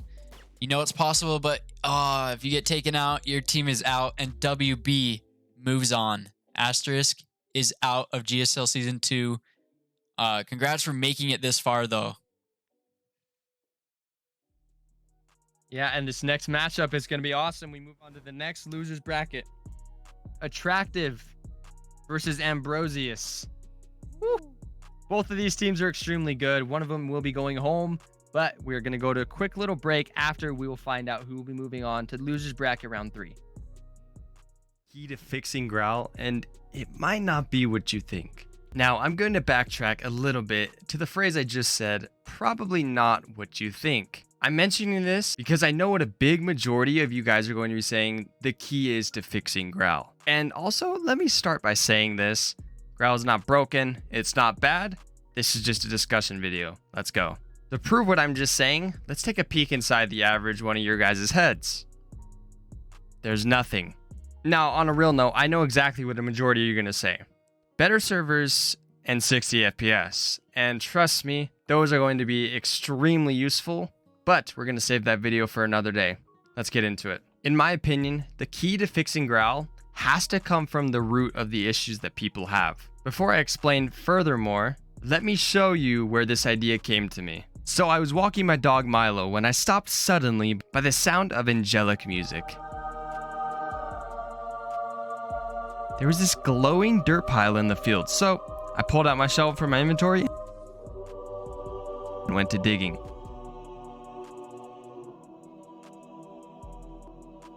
And this is how I found the key to fixing Graal. Just kidding. I studied other games. That's how I found the key. Something I've noticed about most of these games are their leveling systems. So yes, I do believe the key to fixing Graal is an overall leveling system. You can call me crazy all you want, but let's talk about it. Now, Graal has some levelings in terms of mining, fishing, etc., but not an overall leveling system. Games like RuneScape, Growtopia, Clash of Clans, World of Warcraft, they all have overall leveling systems and then side leveling systems in terms of mining, fishing, all that stuff. But why is an overall leveling system important? I was doing some research because I really wanted to learn more about this, so I went to pavcreations.com, and this is what they said about leveling systems in MMOs. In this article, it says, why do we need level systems in RPG? And I really want to talk about this point right here. You are giving the player a sense of progression. It should come as no surprise that we like to be rewarded for our efforts in achieving goals. The same goes for creating this feeling during gameplay. The more effort the player needs to put into solving a problem, the better award they should receive. However, in order to give some meaning and value to a level, we also need to keep in mind the difficulty of reaching the level. For instance, to acquire level 99, the player must accumulate a significant amount of XP by roaming Forgotten Realms where strong opponents await, which I guess doesn't really apply to Graal, but you get the gist. I really like when it said that players can have a sense of progression, which I think really addresses the issue that players... All right, welcome back. Thanks for sticking around for that break. We got Attractive versus Ambrosius for our next match. It looks like Attractive is here, ready to play. Ambrosius waiting on a couple members. And we'll get this match going. This is another best of 3 in the lower bracket. So whoever loses this, their season is over. So this is your last chance for both of these teams to stay alive. Yeah, once again, we keep saying it, but once you go down the losers bracket, you still have another chance. But once again, you still have one more chance. And one more chance only instead of 2. And yeah, 2 is a lot better than 1 in these scenarios. So Attractive taking a huge loss against B-Hop when they definitely should have had that in the upper bracket. They have to take this personally. They have to, treat every game like it's championship. I don't know if they were trolling or B-Hop just genuinely had them figured out. But Attractive, they need to have a comeback. It lost me 1K tro. I'm a little butthurt, but you know what? It's okay. It happens to the best of us. But Ambrosius, looking like one of their members might not even show. They might have to do a 4v5 here. Oh, no. That is not good. Oh, no. Well, I mean, it is what it is. If your subs can't come, your subs can't come. But you know what? You got a ball regardless. In this situation, it will be a 4v5 unless the other team opts for 4v4, which I think Master of Arts is doing. He's respecting it. Okay. Wow, that's I don't know very if I would, honorable. I don't know if I would do that in a lower bracket. That's a little scary. Exactly. But I mean, respect if they do it. They don't have to. They can do 4v5.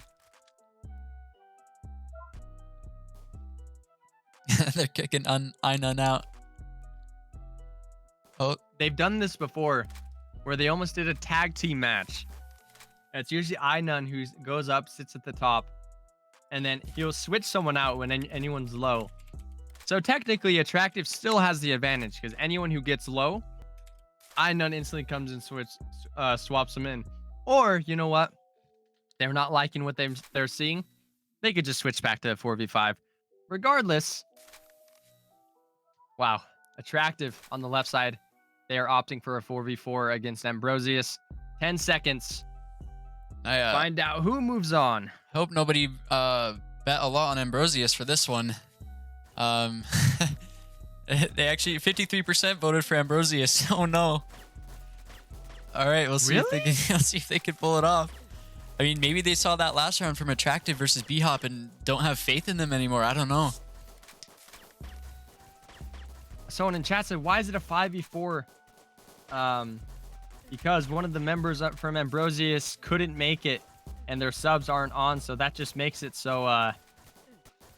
The other team, it's unfortunate if your players can't come, your players can't come, and we are going to adapt. And I can't even tell what's been going on. It's been all over the place. I feel like members are just flying. They're calling out strats or something. Or they want a 1v. I don't even know what's going on. You might want a 1v1, but they're not. They're not doing it. Master Bart says no. No 1v1. It's a 3v1 right now. Einon has sat out this entire series, or this entire round so far. Looks like they're still going to take it with a 4v4. Oof. Yeah, 1000%. Once to highlight what Seth said in the chat, shout out to Einon for not getting involved this round. Yeah, it's very admirable of Attractive to want to opt for a 5v4, or sorry, a 4v4. They still have the advantage because once again, if one of their members gets low, Einon can sub them in real quick. But regardless, you know, a huge shout out to Flushy or Attractive for allowing that to happen.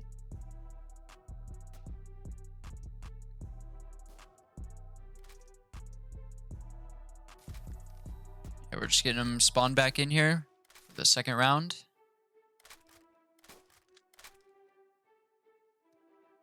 Yeah, honestly, I don't see Ambrosius taking this, but I would love to see a 4v5 win. I think that's pretty far off, though. Super unfortunate that they don't have their 5th member, but it is what it is sometimes.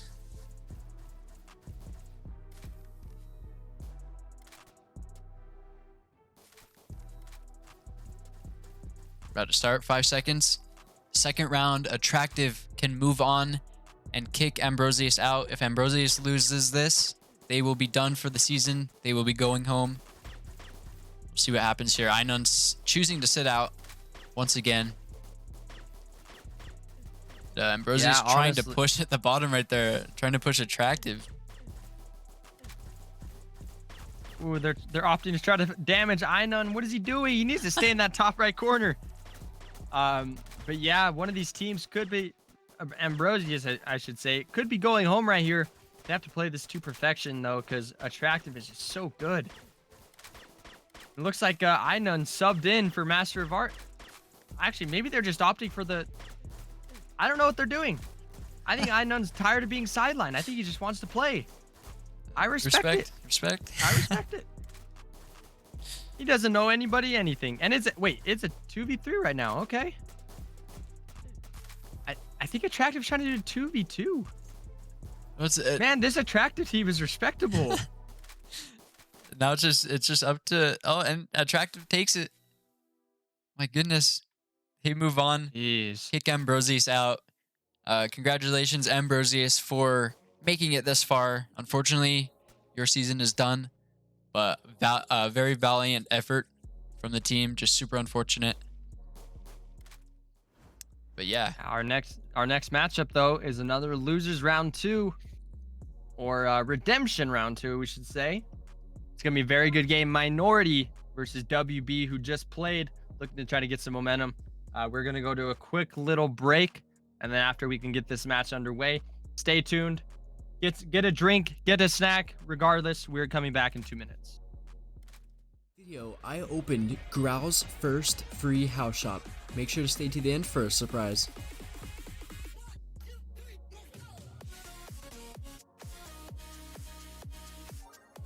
I opened a shop where everything is free, and I also hid 2 secret items, a toolkit and 3,000 tro. I'm just going to invite random people at the trade tables to come and take a look at the shop and pick out whatever they want. Anyway, let's head to the trade tables.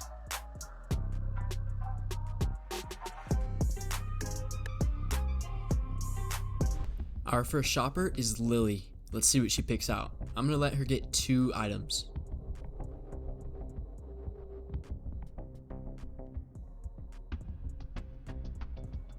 She wants the hugging teddy and the red lightsaber toy. Alright, let's go and give her her items.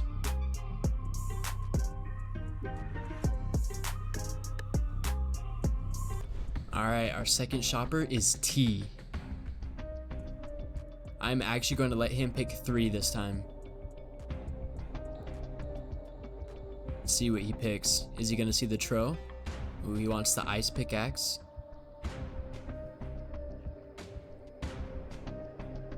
He wants the star staff, or whatever it's called, I'm not sure. And this ice dagger. All right, let's go give him his items.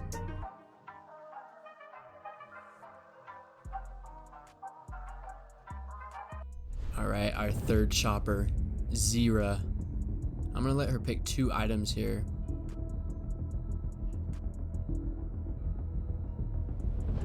Taking her time. What's she gonna get? Oh, she wants the orb staff. All right, she gets 1 more item. What's she gonna choose?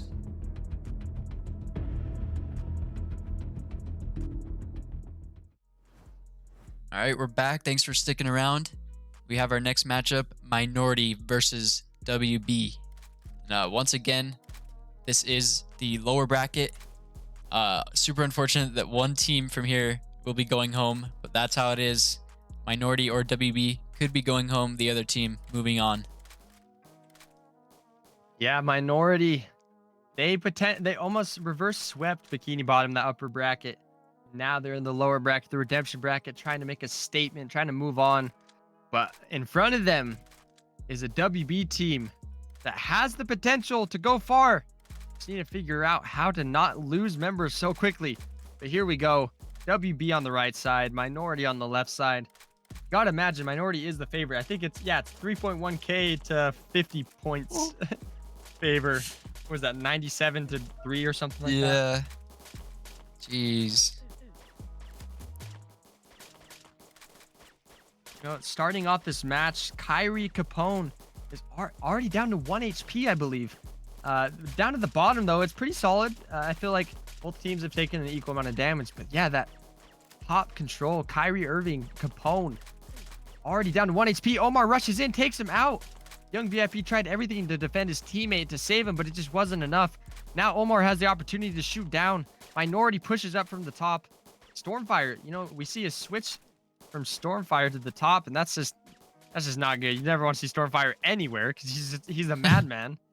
But Minority, they sweep this game number 1. Man. Unbelievable. I mean, it's even crazier the fact that they're in the lower bracket, to be honest. But yeah, I think they're gonna make a great run. I think they're gonna take WB in the second round, but we've seen how good M7 is and the rest of his team members. They could definitely do it. They just need to figure out once again how to not lose damage so quick.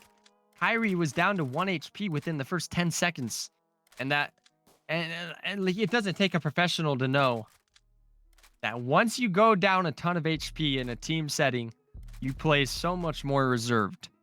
It's so natural. So you can't hold your position as steadfast, as confidently, because you know any sort of push from the other team results in you dying, sending your team into a disadvantage. So, geez, you know, there's a lot on the line here. Minority, they have to continue this aggression. WB, they just need to hold. They need to keep their HP.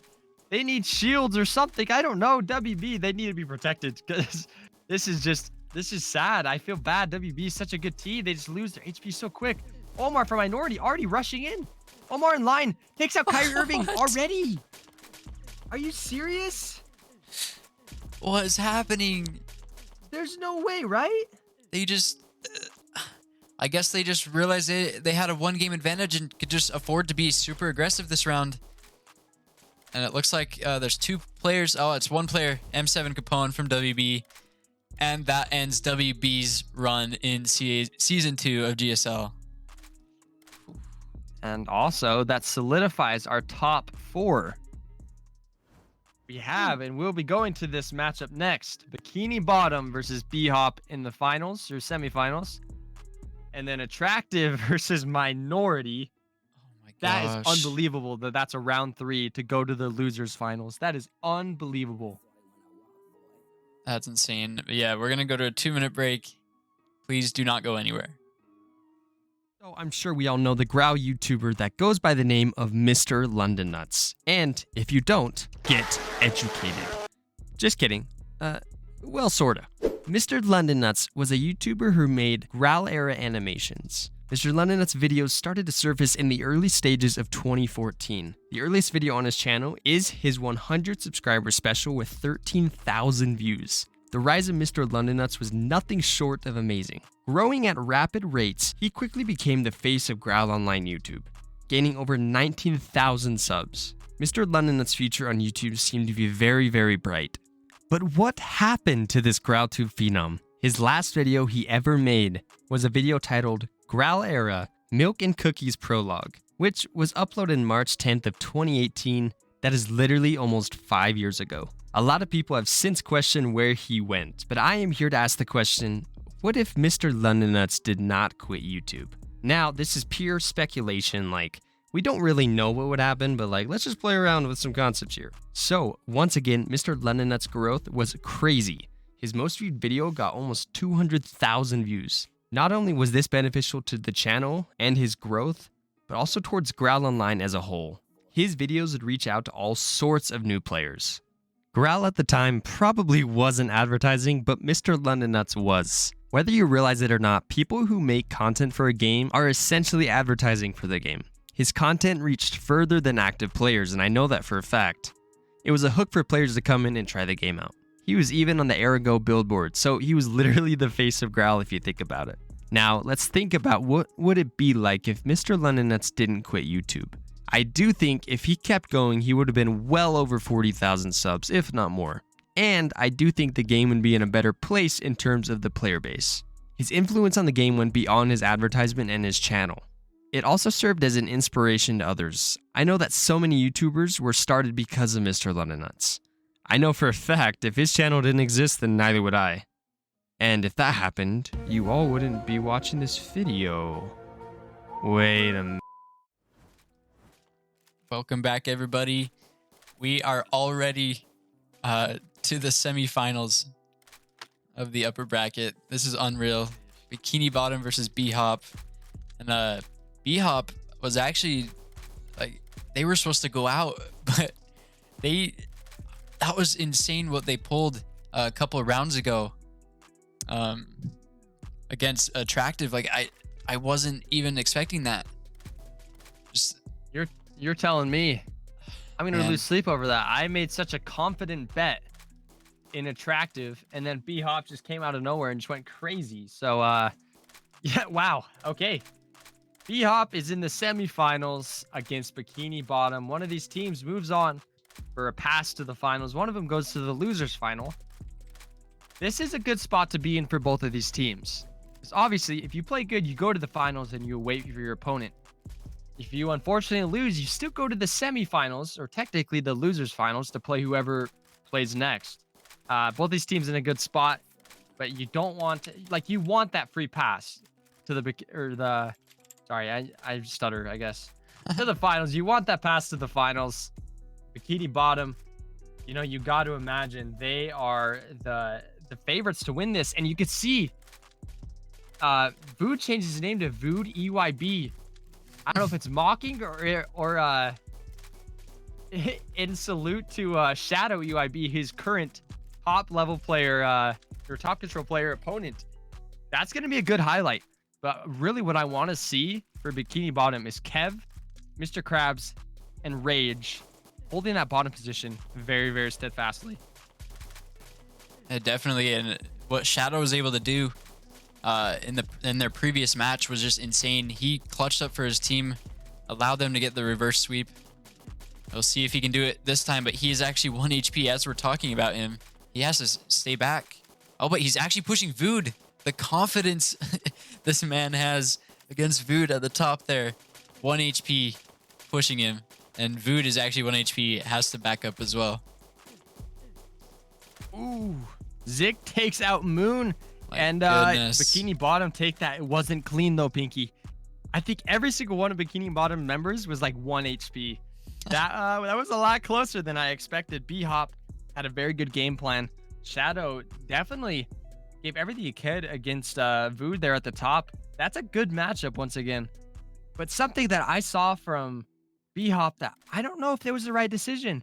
I saw Uzi specifically rush in, do some damage, but he lost all of his HP at a very, very early spot. I don't know if losing all your HP to just do 1 or 2 damage to one person is, I don't know if that's a good trade-off. And Yeah, I'm not Bikini Bottom's sure. defense is just so good. Like they know how to counter this stuff. So let's see what happens. I think B-Hop, if they come out and play a more reserved, maybe not as, fast, sped up, aggressive play style, kind of like what they did against Attractive. Attractive and B-Hop are so aggressive, but B-Hop, they learned to play a little bit more passive against Attractive, and it worked out really well for them. I think they have to try the same strat against Bikini Bottom here. Yeah, definitely.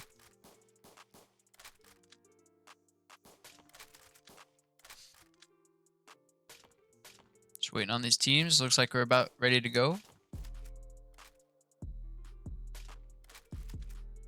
And they're going to be switching sides. B-Hop is on the left side, Bikini Bottom on the right.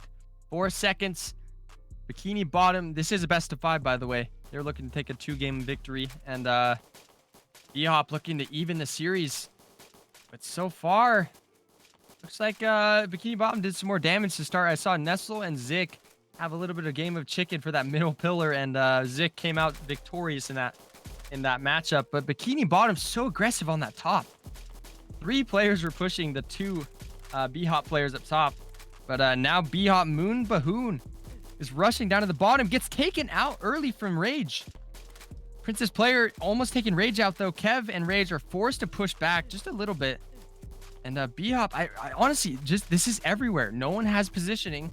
Everyone's just like throwing their bodies around, throwing bullets everywhere. And this is unorganized. This is very aggressive, but like sloppy at the same time. Zik takes out one, almost gets taken out himself. Uzi's forced to do something, gets taken out by Vood. And that's it. Bikini Bottom takes a game 2 victory. Crazy. Definitely unstructured at the beginning, but then it got a lot better. Bikini Bottom pushed them to the wall. And we'll see if they can do a full sweep here. Here's the thing, though, Pinky. I'm not going to say anything because I said something last time. And then B-Hop came out of nowhere and then reverse swept Attractive. So, True. yeah, I don't know if I want to say anything. But Bikini Bottom, they are one win again. Jeez, let me restart that. Bikini Bottom are 1 win away from getting themselves in GSL Season 2 championship. Insane. Woo! There's a lot on the line, and this Bikini Bottom team has looked so good today. And this is the best day to come out and look very, very good. So let's see what happens. I know we did a prediction for reverse sweep potentially. Yeah. B-Hop did it before. Let's see if they can do it again against the top teams. Yeah, we couldn't get the prediction going for the whole match, but I am doing a prediction for B-Hop doing a reverse sweep, which is they did it before. They can definitely do it again. I think we're just getting everybody ready. B-Hop once again on match point here. They have to pull out another miracle. What a story that would be, though. Am I right? Like, Yeah. 2 reverse sweeps, including one of them. 1 reverse sweep to get to the semis, 1 reverse sweep to get to the final. That would be insane. Bikini Bottom, though, they got to know B-Hop's going to come out with something. Figure out a way to counter this. We'll see if they can do it, or if B-Hop will end their season here. We will see in 2 seconds. Woo. Go. Start of the match. Unknown on Uzi at the bottom. Look at Vood, just immediately aggressive pushing Shadow. He knows how aggressive Shadow can be. He's trying to get some damage on him at the beginning of the game to kind of keep him from being aggressive for the rest of the match. And I don't know what's happening here. Uzi at the top helping Shadow, but taking a lot of damage. This is not the B-Hop team we saw against Attractive. They look surprised with this Bikini Bottom aggression. And just like that, Bikini Bottom sweep their way into the championship. Gosh. Pinky, we just witnessed near perfection from Bikini Bottom. They are looking like the team to beat going into the finals. This is going to be crazy. Oh, man. Absolutely. What do we have next? What are you going to say? I was going to say something until I looked at the bracket, and then it made me realize I might need to take some, heart medication for what's about to happen, because Attractive will be going off against Minority. And That is a matchup that pains me that isn't some sort of championship matchup. This is to get to the semifinals. This isn't even the finals. this Wow. is unreal. Well, we will have a quick little break and then we'll get back to it. Minority versus attractive. You do not want to miss this. Stay tuned. What's up, guys? In today's video, we're going to be giving random players 10,000 tro. Make sure to watch the entire video as there will be a secret message and you could win 2,000 tro.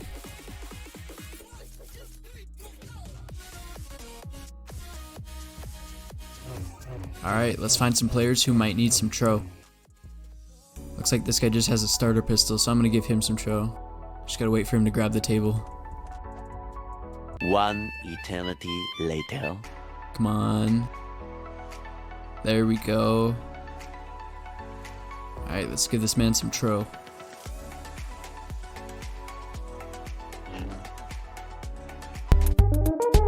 He's so confused.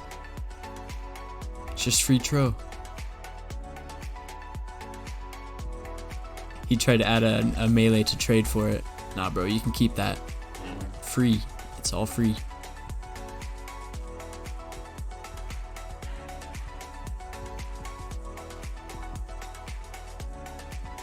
There we go. Our first 1,000 tro given away. Alright, I think I'm gonna give this guy some tro. I don't know where he is though. I think he's over here somewhere. Oh, he just left. Alright, we gotta find him. Tell him to come back.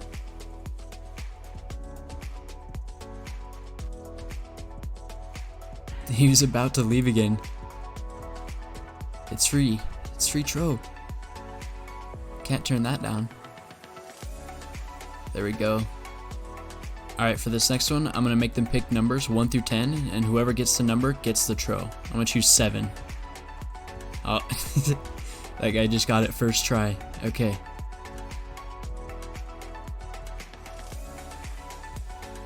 Here we go, 1,000 tro on the table. There we go.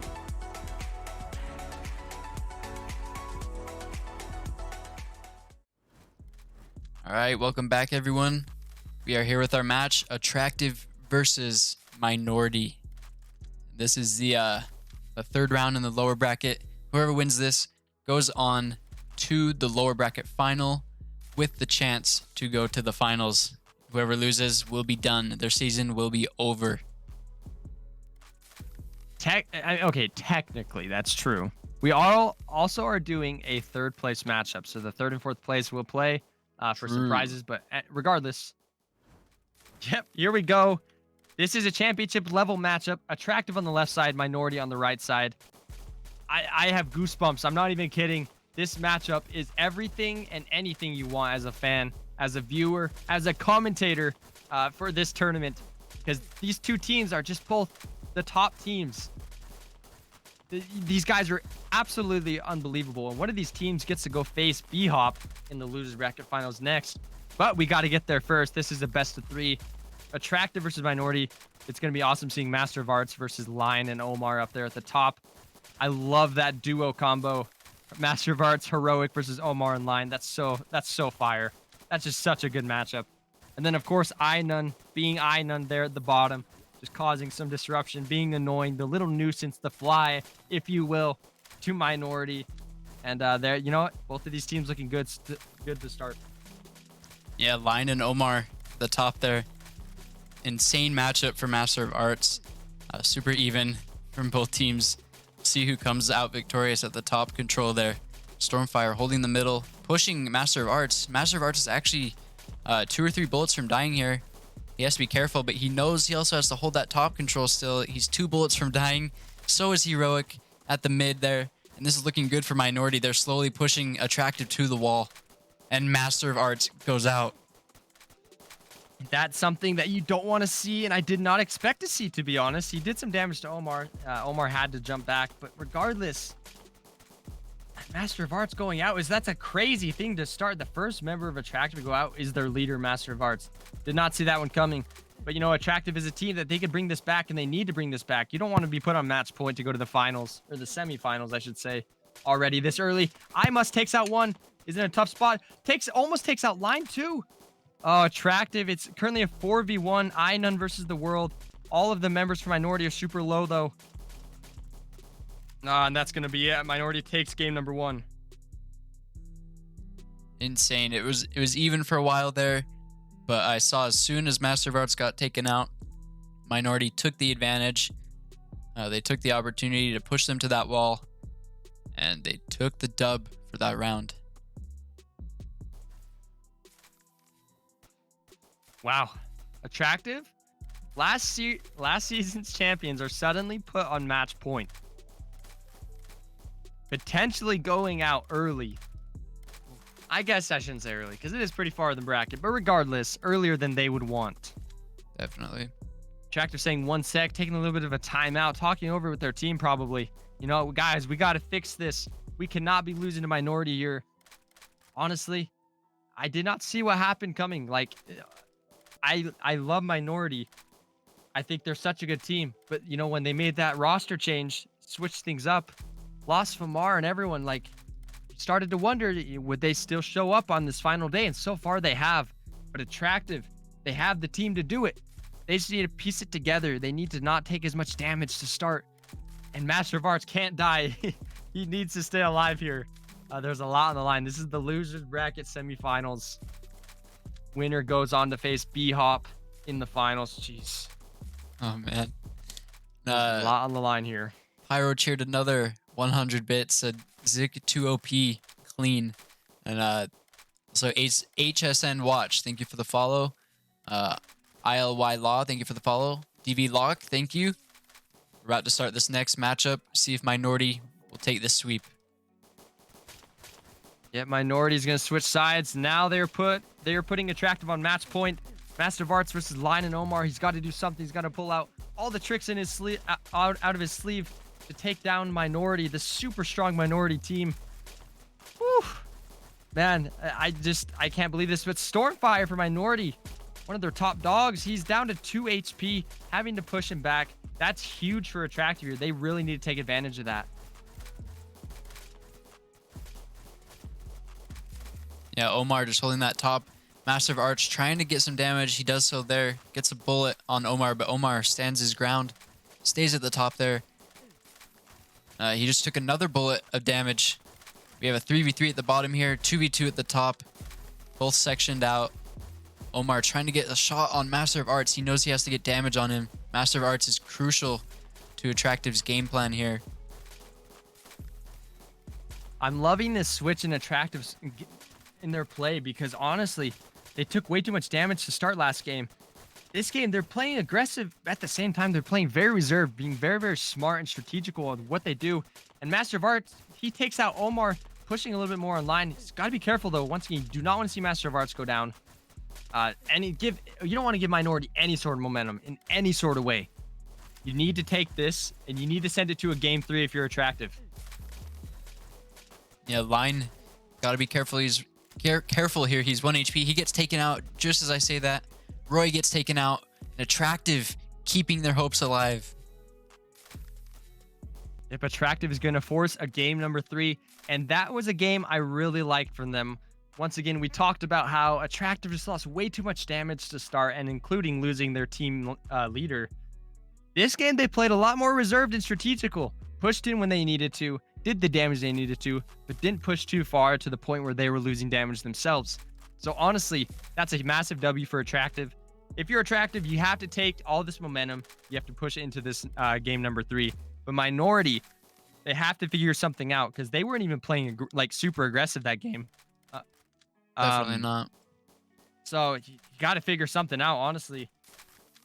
Stop Master of Arts from doing any damage. I guess that's the game plan. And also, like, Stormfire, he needs to be careful too, because you need Stormfire for his late pushes for aggression. But if he's dead or low HP, then he's gonna have to play reserved. Yeah, it all comes down to this next game, game 3. Chat, you have 56% for Attractive, 44% for Minority. We'll see who comes out on top. Hoyt says good luck. Also, a huge shout out to Hoyt for helping host, taking over for Juns. 10 seconds to see whose season is going to be going down. Minority on the right side, Attractive on the left. Winner goes to the next. Loser, unfortunately, will play for 3rd or 4th place. But here we go. Master of Arts being very aggressive to start, doing some damage to Omar already, which is a good sign for Attractive. Everyone else, though, is just kind of holding their ground, realizing that can't be too aggressive. Master of Arts, though, takes some damage. He's got to be really careful here. Yeah, Attractive is doing super good at pushing Minority back, but Minority is still able to hold their ground here.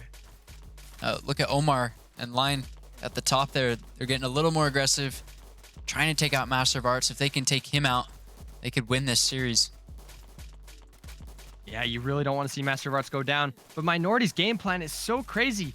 They're sending 2 people up top, but 2 people at a very, very top control position. Something we don't really see that often. Normally, it's 1 person at top, 1 person kind of top mid or potentially mid. You don't really ever see 2 people sitting up there at the top. That's probably stressing out Master of Arts just a little bit, but he's holding his ground pretty well. Yeah, got to be a lot of pressure on Master of Arts. Heroic is there to support him a little bit, but he's kind of by himself fighting Omar there and Line. Stormfire is trying to fight Heroic at the mid there, trying to get some sneaky damage on him there. And Roy just staying on that back far right wall, trying to get some damage on Ainun without being too risky, too aggressive. Yeah, this is looking really strategic from both teams. Oh, but Omar, he's 2 bullets from dying. He's now 1 bullet from dying. Master of Arts playing this to perfection. I was just about to say, Attractive down in the bottom is holding their position, while Minority is sending the house to the top position. I was going to say, you almost have to, like, do something for that bottom control if you're Attractive to help out the top control, but I don't know. It's so back and forth. You can't really tell what's going on.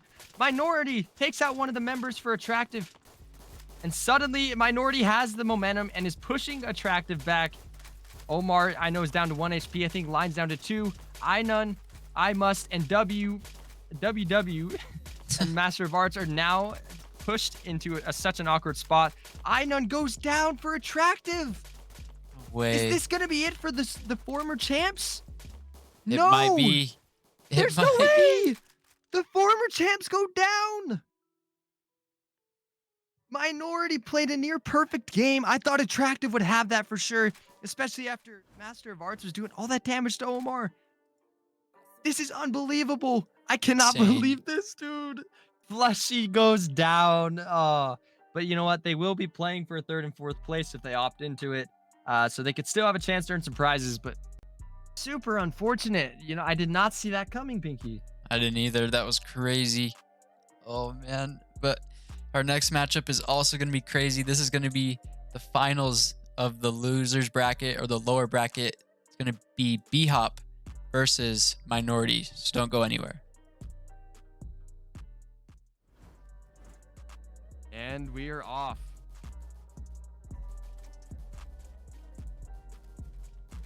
See Pow and Unknown already pushing that top for that top control. Same with Sandy Cheeks. Line is holding that middle part with Vood. Pow. I'm sorry, what were you saying? I was just gonna say Pow. He's already taken 2 bullets of damage. Oh my gosh, what's happening? Oh, Line for Minority, their leader, is down to 1 HP. He's got to be careful. That's not a good start for them. That's not the start they wanted at all. A matchup I want to highlight is, obviously, we just keep highlighting Pow up top because it's so hard to go against him. Look at the damage he's putting in. His decision-making is top tier. And also, we have Vood and Famar, 2 powerhouses facing off in the middle. Super exciting matches. Unknown taken out from Minority. 5-star farmer from Minority is about to be taken out. He's, I think, 1 or 2 bullets from dying. Yep, 1 bullet from dying now. Kenny Bottom just pushing, and Minority doesn't stand a chance. The key.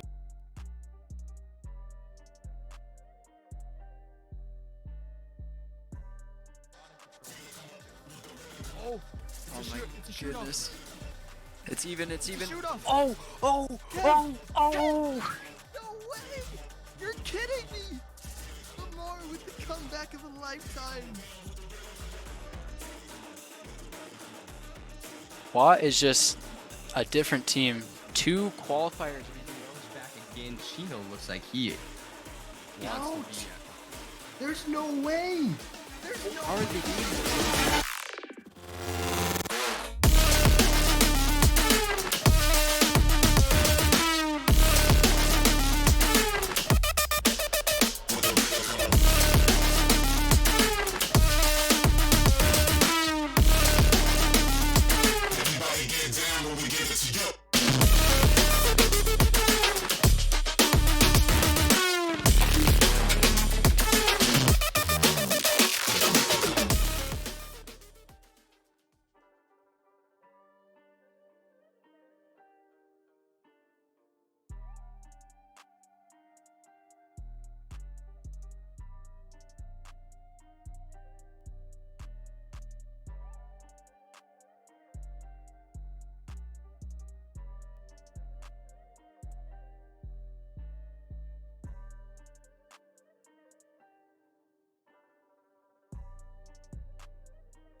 If there's one thing that needs to be added to Graal, it's gambling. Wait, we already have the casino and the lottery. But let's be real, no one is grinding the slot machines in Era, and the lottery is dead too.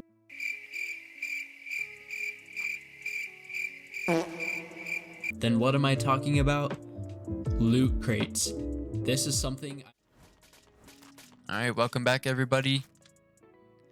This is the final matchup of the lower bracket right now. This is going to be... let's see. This is going to be B-Hop versus Minority. We got B-Hop on the left side, Minority on the right. I'm ready to see who wins this. Yeah, kind of an unexpected lower bracket final, but you know what? Minority True. played extremely well against Attracted, the former champs.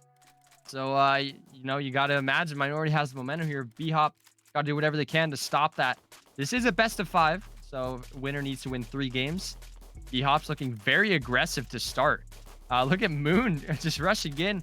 Takes over half of his HP out, but Stormfire counters that extremely well. Yeah, and Stormfire, he loses some health. He has to back up a little bit. Nestle trying to push him. And Shadow takes damage at the top. That's not what you want. But he still decides to be aggressive. Try to get damage on Omar. Doesn't get any. Oh, but now he's getting some damage on Omar. Oh, but Shadow's 2 bullets from dying. He's got to be careful at the top there. Yeah, absolutely. This has kind of been a back and forth. B-Hop looks like they're going to be super aggressive and then have to push back. And currently, they're kind of all bunched up. Princess players down to 2 HP, 1 HP. You got to be very careful. Same with Nestle. Same with Moon. Oh my gosh. 3 out of the 5 members for B-Hop are low HP, but they take out a Minority member. Somehow, in some way, B-Hop currently has the lead in terms of members. Unless it's My tied. goodness. Is it tied? Actually, no, wait. Never mind. The momentum has shifted back. It's a 4v1. What's happening? There's so much going on. Minority just takes. I couldn't tell what was happening there at the end at all. But Minority took game 1. That's 1. Minority needs 2 more if they want to move on to the finals to face off against Bikini Bottom.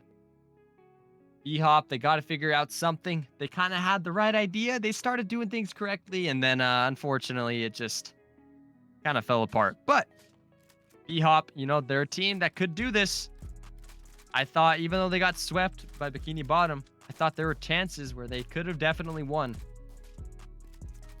But now we see what B-Hop can do, kind of being pushed back into a corner, down to 1-0 into a best of 5. And I also have to say this. We had mentioned a 3rd place prize. We didn't even think about this. I think our IQ dropped to below 20. But whoever loses this gets the 3rd place prize. Yeah. So B-Hop or Minority could get 3rd place prizes. So essentially, everybody gets a prize in the last 3 here. But You definitely want to get higher up to get more. You want to get And this to gas say that you're mask. champ. Yes, you want to get the champion's gas mask. Ooh, I'm so excited. This is going to be awesome. I think everyone's ready. B-Hop switching on over to the right side. Minority will be on the left side. Once again, huge shout out to Hoyt for helping host this. Definitely.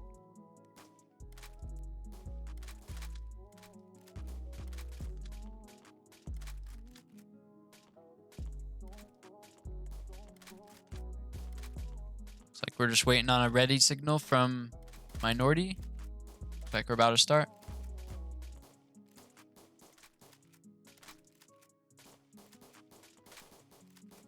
Like people in the chat are voting for Minority here. Once again, you got to imagine that they are the fan favorite to win this series and move on to rematch against Bikini Bottom. But here we go. Shadow versus Lion and Omar. That's a pretty good match at the start. Shadow being very aggressive, taking 2 HP though. I don't know if that was the right move. Yeah, but you see Omar and Lion, they took damage as well there.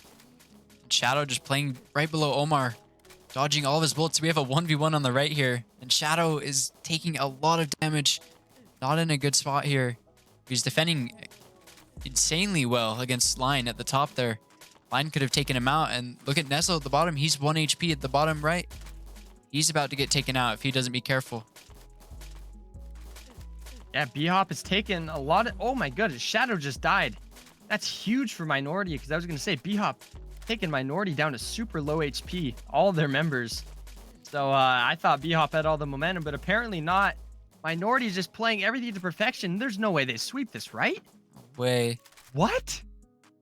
Minority is looking very dangerous right now. Even though all of their members were like 1 HP, they somehow still swept this, the match. That is crazy.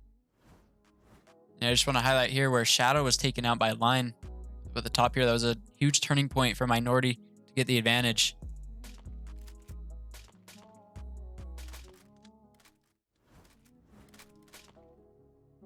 Now the question arises. Can B-Hop do it again? 2 reverse sweeps. Is it possible? I would say no, but B-Hop is a team that has done it before, so maybe. I don't know, Pinky. This is going to be tough. B-Hop has to change something. They have to fix something. They have everything, especially like the first half of the game. They're just dominating, and then the second half, they just can't finish out. They can't just complete what they started. Oh, this is so frustrating if you're a B-Hop fan, but Minority is 1 game away from moving on to the finals to play against Bikini Bottom. B-Hop is in a position where now they have to reverse sweep this. It's going to be tough. I would love to see it though. As usual, I love reverse sweeps. I love seeing the underdog take it. But we'll see if Minority crushes their hopes of getting anything more than 3rd place here. All right, and we are off now. Shadow versus Omar and Lion.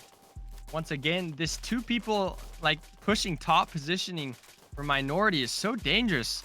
I don't think teams have really caught on to this by now. But this is so stressful for anyone who has to sit on top. Yeah, Omar pushing Shadow back. Shadow's getting some good bullets, some good spray there, but is not able to get any damage on Omar. His dodging is just insane. I don't know how he does it. Oh, but Omar finally takes damage at the top. Both of these teams are just extremely well skilled. You know, super impressive that they've made it this far. Now they just have to show up and show out to get to the finals potentially. Moon goes out for B-Hop. That's just not good. You need to take the numbers advantage to start early. You can't lose a member.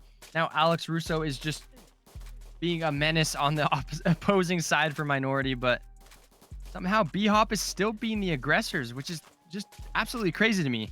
It's such an aggressive team. Princess player can't go out here. You need to even up this matchup.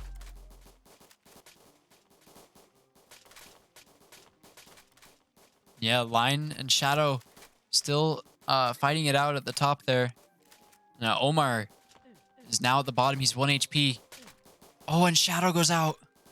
And now it's 1 person left from B-Hop. And they get taken out. Minority gets a full 3-0 sweep. Wow. You know what? Once again, B-Hop, they showed glimpses that they could take it, but then just could never finish. They will be finishing, though, 3rd place this season of GSL Season 2. Congrats to them. They'll be getting 3rd place prizes, and we'll announce that later on as well. But now, everybody, we will be getting the championship matchup for GSL Season 2, Bikini Bottom versus Minority. What seems to be this year's rivalry. But we are going to be going on a quick little break. Stay tuned.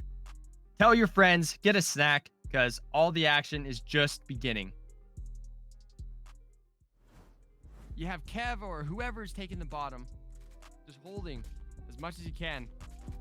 And then you have Pow, who Food and a few other people have told me is the best 1v1 spar in the world. That's just tough. You have 5 members who are 5 top tier players, and also a fan favorite, Zik, in the chat. Yeah, everybody's a fan of Zik, so the glazing's tough. You just have 5 superstars on a team. It's a super team. This Bikini Bottom is a super team, and they wanted to come up. They wanted to defend Bikini Bottom, save Bikini Bottom, whatever their logo was. You're Minority. You know, you have to play this perfectly, absolutely perfectly, 0 flaws, up top, down low, in the middle, because one little mistake, they're just going to capitalize on it. Specifically up top, if you're unknown or 5-star farmer, you have to find any sort of way you can to take out Pow. I know that's like one of the harder things you probably could do in life. You have to figure out a way, because Pow is just not letting any bullets go down. That's why it's so good he's up top. Here we go. Bottom looks to take a 2-game lead, putting Minority on match point, but Minority absolutely needs to get a dub here. Minority, they wanted to start out aggressive, but I think it actually hurt them. They took more damage than they gave out. And look at Line, 2 bullets from dying already on the left side. This is just crazy. Oh, Pow, though. Taking some damage. Unknown doing what he needs to do. Oh, no. Pow is 2 bullets from dying. You can't have that, especially at that top position. This is a good opportunity for Minority to move over. But you see SpongeBob and Sandy Cheeks coming up to help Pow because he's low. Never would imagine hearing that phrase, that Pow needs help.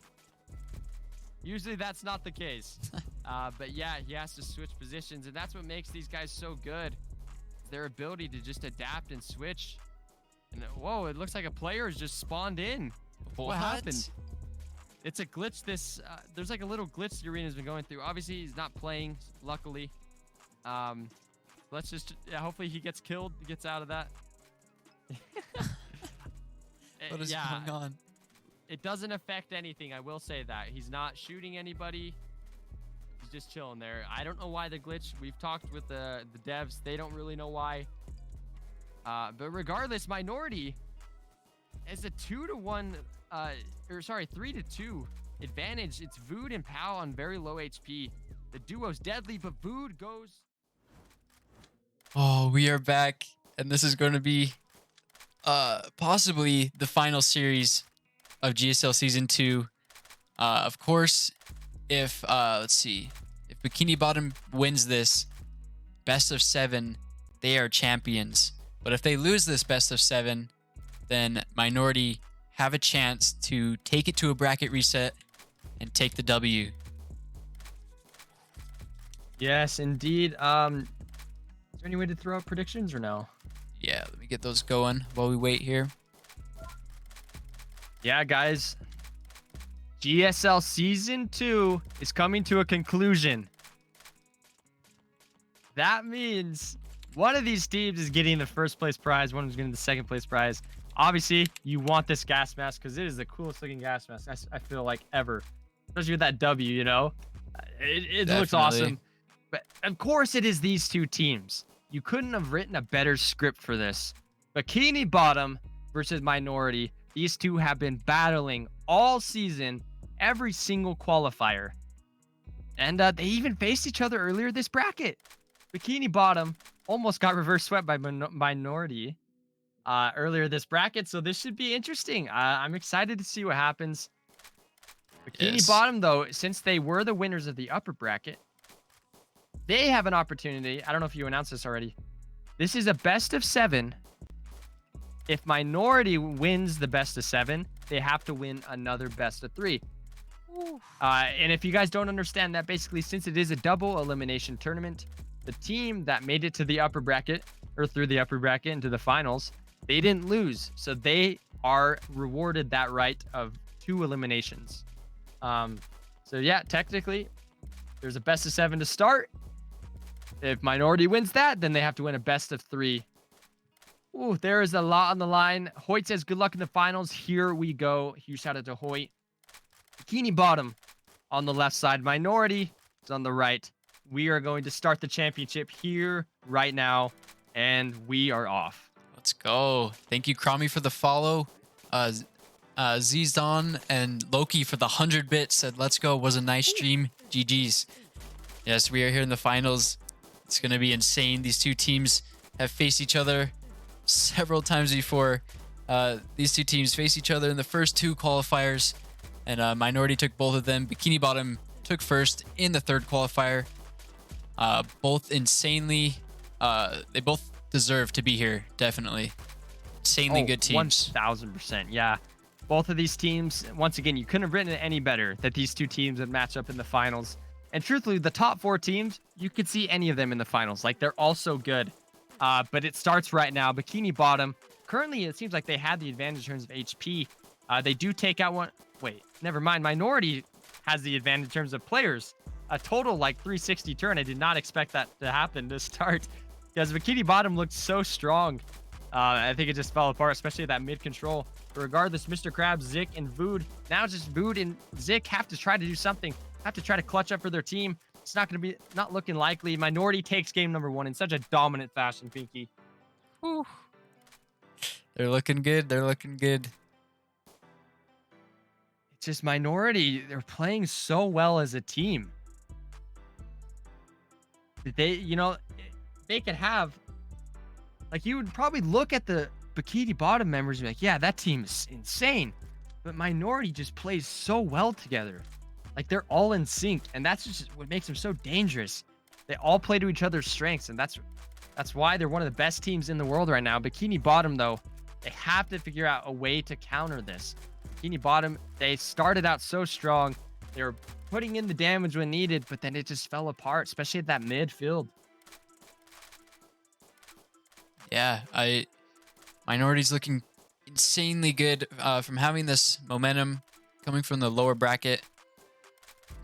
Anything could happen with these two teams. We've seen them battle each other so many times. It's a classic matchup for GSL.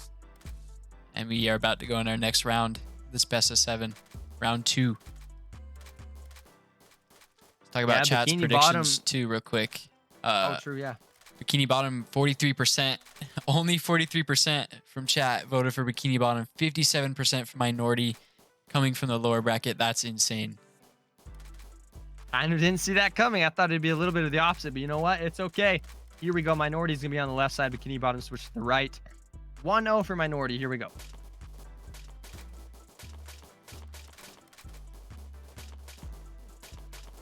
You see Looking like Vood and Omar at the top here. That's a classic matchup at the top. Mr. Krabs supporting.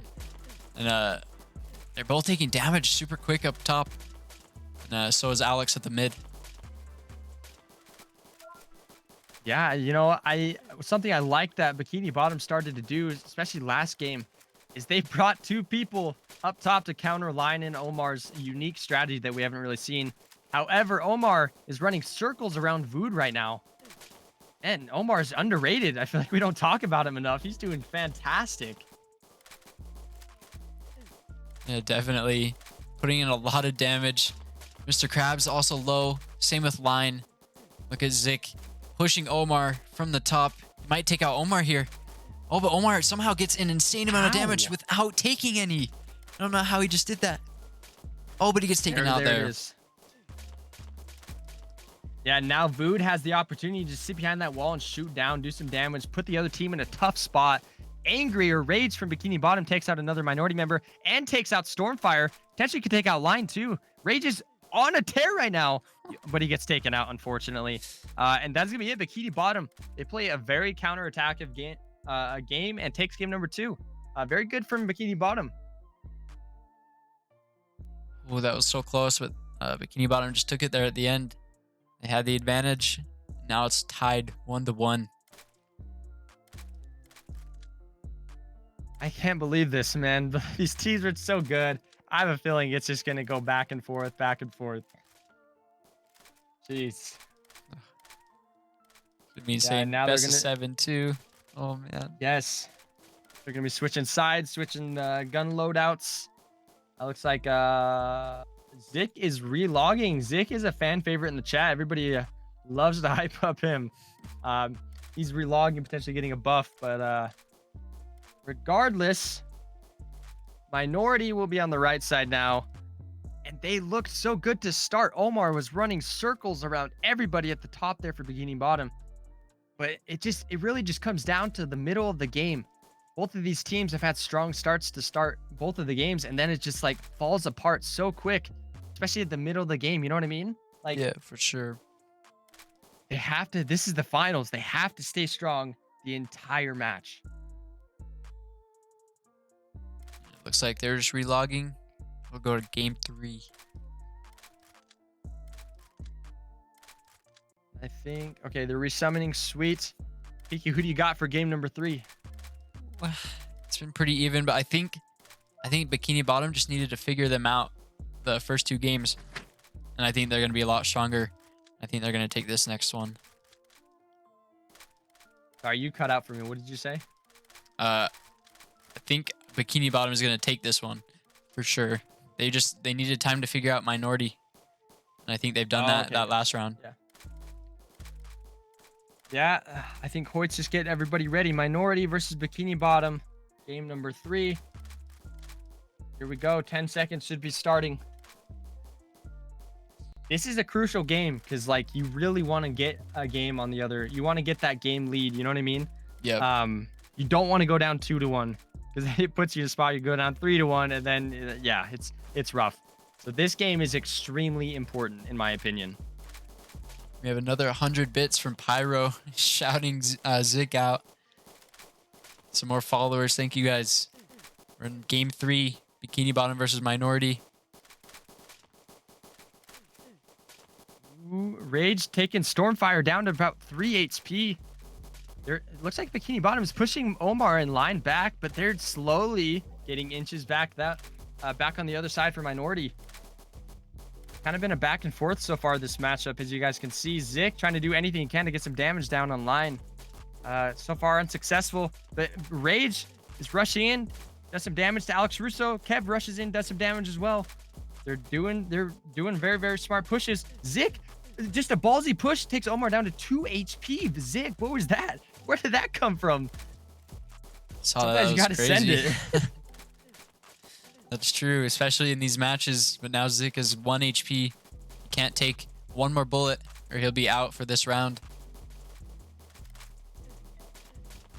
Sir Krabs getting very aggressive. It's not going to work. Line and Omar team up. This feels like this duo is unstoppable. Like they literally can't be stopped. But Vu takes Line almost to 1 HP. He's got to retreat though, takes a damage himself. No, yeah, Vood is 1 HP. It looks like Omar's going to take that opportunity, try to take him out, but he gets taken down to 1 HP. Decides to back off. It's not worth it. Just got to back up, play a little more passive against Vood. Everybody's kind of minding their own business now. Pushing back a little. Not getting too aggressive because a lot of people are low right now. And anyone going out for either team could mean taking the L. Yeah, absolutely. Even though it is a 5v2. Oh my gosh, it is a 5v2. Bikini Bottom definitely can turn this around if taking out any of the members because they're all so low. Might start with Omar, but Vood just misses that shot. Might take one himself. Oh, this is not looking good. Got to do something, but unfortunately, that is going to probably be it. And minority take game number 3. All right. We got another 100 bits from Pyro. Oh yeah, thank you.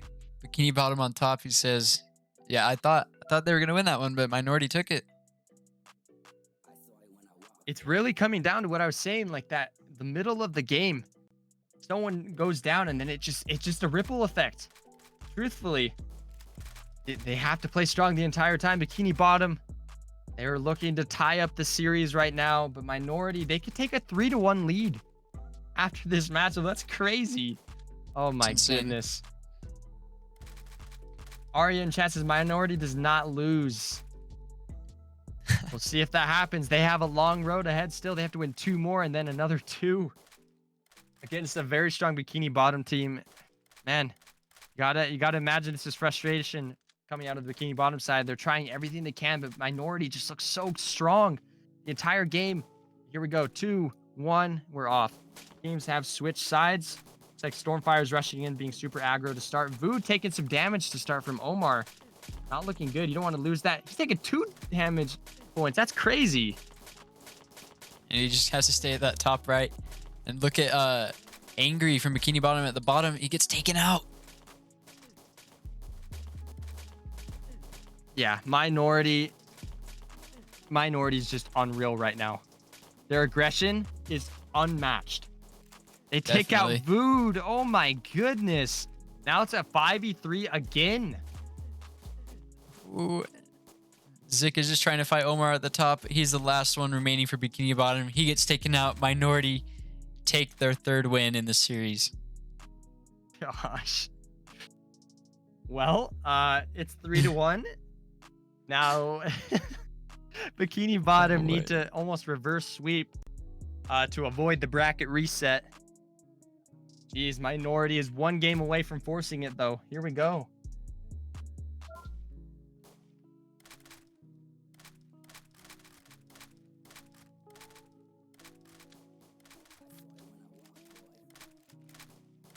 About ready to start.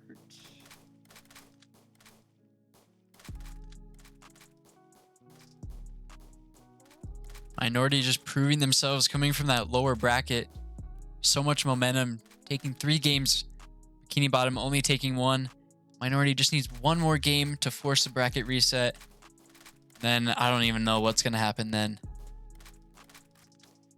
Yeah, you know, the pressure all of a sudden gets crazy. But regardless, Bikini Bottom earlier this bracket beat Minority. Minority almost reverse swept. So now Bikini Bottom has a chance to do the opposite. Reverse sweep them. Let's see what happens. Got to start out strong, though. You can't lose all this HP to start. And Lion and Omar are proving to be 2 of the best players in the entire world. And their duo could be the best duo in the entire world. That is true. Omar and Vood battling it out once again at the top. Zik doing circles, just trying to get damage on Minority. It's just complete chaos at the top and at the bottom right now. There's a chicken game going on. Mr. Krabs loses it, decides to back away before he gets taken out. This is not looking good for Bikini Bottom. They just look confused against Minority. Absolutely confused. They do take out Omar, though. I think it is even, or maybe, no, it's 5v3 right now. Bikini Bottom, they are low HP. They absolutely 1000% need to take advantage of this. They cannot throw this lead. They need to push on and get this W here. Yeah, definitely. You do not want to lose 4-1 in this series. That's just so much momentum that Minority gets going into the bracket reset. So yeah, Bikini Bottom, they've got to step it up here, and it looks like they might do just that, pushing Minority to this far right wall. Lion trying to hold the top against Zik. Oh man. Mr. Krabs, that was just not a rush I want to see in any sort of capacity. You're 1 HP.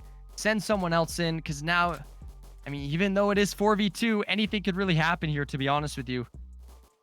Zik is now in such a tough spot. Has to try to take out Alex Russo and does just that. And there we go. Bikini Bottom takes game number 5. Yeah, game number 5. Yep. It is currently 3-2. Bikini Bottom has to continue this momentum, continue this strategy. They still need to win 2 more, potentially avoid the bracket reset.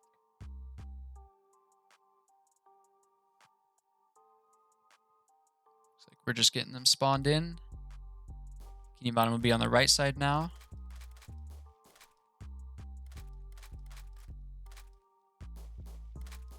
Yeah, this is actually huge for Bikini Bottom, stopping that fourth win for Minority. That would have given them a ton of momentum going into the bracket reset, winning that series. Now Bikini Bottom can look to tie it up, maybe get to that fourth win before Minority can, and just take it before a bracket reset can even happen. Yeah, it looks like Hoyt has everybody ready, I believe. 10 seconds. Minority can force the bracket reset, or Bikini Bottom could force a game number 7 right here. This would be absolutely crazy if this happens. But let's see what's going down. We have to see some sort of counter against Lion and Omar. Mr. Krabs and Vood have to pull everything out of their sleeves, potentially stop this. And Vood and Mr. Krabs and Zik just take damage to start. That's so unnecessary, so not needed. And Rage is down to 3 HP. Ah, gosh, this is not what you want to see. You don't want to see Bikini Bottom back against the wall. Definitely not. It's not looking good for them. But their defense is also crazy. We know that. They can still come out of this if they play it smart enough. Zik holding that middle. And Vood gets forced back. He's trying to get some damage on Omar. Maybe take that top control, take it back for Bikini Bottom, but he just keeps getting forced back by Lion and Omar. He's making good progress, though. Taking some damage, going back, giving some damage, going back. I think everybody from Bikini Bottom is like 1 HP. Yeah. Oh, and there goes Vood. Oh, no. Bikini Bottom. They're taking way too much damage. They need to figure out some way to stop this. And it's a 4v2. It's looking like the bracket reset is going to happen. And exactly, we're going to go into a bracket reset. Best of 3. So now someone has to win 2 games. Pinky, are we going to take a little break or no? Or are we just going to go straight into it? We can just go straight into it. Keep Give everyone me like here. 1 second. I got to go to the bathroom. Yeah, we'll watch a replay while we wait. Sweet. I'm drinking like 7 water bottles, so BRB. Yeah, right here. This is where Vood was taken out, I believe, from Bikini Bottom. Yeah, Omar took him out. And that's when Minority just took the advantage and took the dub right there, forced the bracket reset. While we wait for these teams to come back in, we'll look at all the new followers. GA Blade, XX Doge, Pureco, Killer V. Thank you guys for the follows.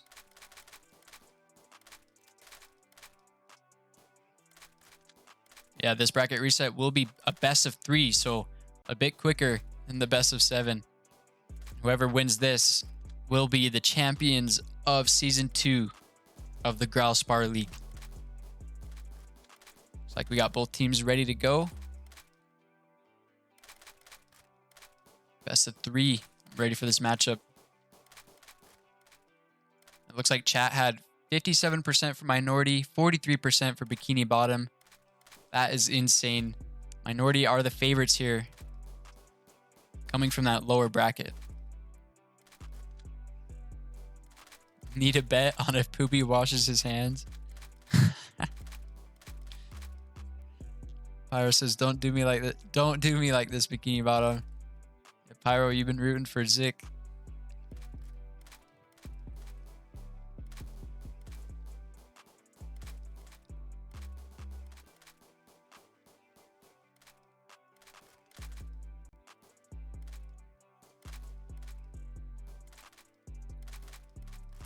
Just a reminder, the winner of this gets this gas mask right here, which is just insane.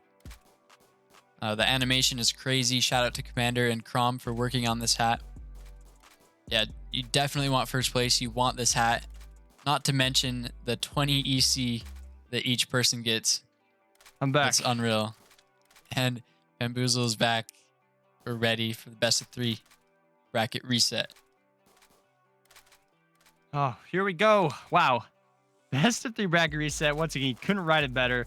In the finals of GSL Season 2, whoever wins the next 2 games or 3 wins the season, gets the prizes, and the amazing one-of-a-kind gas mask. Bikini Bottom has to start out strong, and it's looking like they're doing that, taking Stormfire down to 3 HP. Start changing up their approach just a little bit, realizing that what they're doing isn't working. Lion and Omar are countering every single one of their attacks. They need to figure out something on that bottom control. And I genuinely do think that.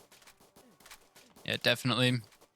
Bikini Bottom's pushing him back to this wall, looking a lot better than they have in the past couple of rounds. Omar trying to hold the top there. Same with Line. Ooh, Omar gets Omar just taken go? out. Yeah, Mr. Krabs Dang. took him out. Rage takes out another. Rushing in. Roy's down to 1 HP. Roy gets taken out. Now My it's just goodness. Line and Alex versus the world. Bikini Bottom has a chance to sweep this game number 1 in the best of 3 reset. And they do just that. They sweep it. Oh my goodness. gosh, Pinky. I gotta show what Mr. Krabs did here. That was insane. Watch Mr. Krabs here. After he got 1 kill, you see, I believe it was Roy. He tries to run across, and Mr. Krabs catches him off guard, takes him out. Perfectly played for Mr. Krabs and Bikini Bottom. By chance, did you highlight what Meth said in chat? Let's see. Where is Meth? Very cool what you guys have done. Have done here. Going from a crowdsourced atrocious donation competition in a house to an actually staff endorsed semi-official event with event coin prizes. Congrats and thank you for the grind. Yeah, thank you, Meth. That means a lot. It's what we've wanted to do for a long time. Exactly. We got to get Meth on the commentating staff next season. But regardless, yeah, thank you so much to you guys who have supported this. None of this is possible without you guys. So, a huge shout out to Meth, potential future commentator. Yes. That'll go fire. That'll go ham. But yeah, now we're in a spot where Bikini Bottom could win this. They definitely could, and that would be crazy. They've fallen short against Minority several times before, we've seen, and this is their final chance to show that they're better. We all want to see it. Here we go, Minority, though. They need to win the next 2 if they want to win this whole thing. That's the unfortunate part about the bracket reset if you're on the losers bracket side, because then you have to win 2 series, which is hard to do against very good teams. But regardless, Bikini Bottom, they are looking scatterbrained. Boot is about to go down. That's unbelievable. Omar Boot tries anything he can to stop Omar. It just doesn't matter. Kev pushing onto the Minority side, doing some damage. Line and Omar are just wombo comboing Zik there at the mid. Zik is everywhere right now. Look at this Bikini Bottom squad who just swept Minority. Oh my goodness. They're about to get swept themselves. Now we are going to a game number 3. Winner of this whole matchup, winner of this next game, literally wins GSL Season 2. That's insane to think about, that we're already there to the last, not even the last series, the last round of Season 2. Oh man, I'm ready. This is absolutely unbelievable. What we are witnessing is the final match of GSL Season 2. None of this is possible without the staff of Toons Lab, Hoyt, Juns, anyone who made it possible. Commander, Crom, you guys are the best. And you, of course, the viewers. None of this is possible without you guys, so thank you so much. We are just about to start. Oh my gosh, Pinky. Ooh. You got to imagine the heartbeats. Oh no, I got disconnected because I didn't move. Oh no. Oh no. There goes Poopy. He's No. out of here. No. He's Hear gonna me? miss. He's gonna miss it. Yeah, we I hear you. Okay. Just making sure I didn't like disconnect. Anyways, what was I saying? Oh yeah, the yeah, shouting heartbeats everyone of out. these teams Oh yeah, the gotta heartbeats, be dude. unhealthily high. Mine is gotta right now. imagine. Yeah, I you don't- gotta imagine. We might need to call a doctor for a few of these guys, because it might not be good for their health. But regardless, Bikini Bottom versus Minority. The decision or the series will be decided right here. The season will be decided right here. This is all for the marbles. Good luck, says Hoyt. We have 10 seconds to decide Oh my who our gosh. GSL Season 2 champions are going to be. Who is going to submit their banner there at the top next season? Here we go. Oh man, it all comes down to this. There's so much pressure for both of these teams. It's so important to get a good start in this match, because that could mean everything for these teams. Oh, look at Omar. He's taking so much damage, Mr. Krabs. That push to the top was insane. Perfectly timed from Mr. Krabs. You know, Bikini Bottom, the ball's in their court at this point. Omar is down to 2 HP.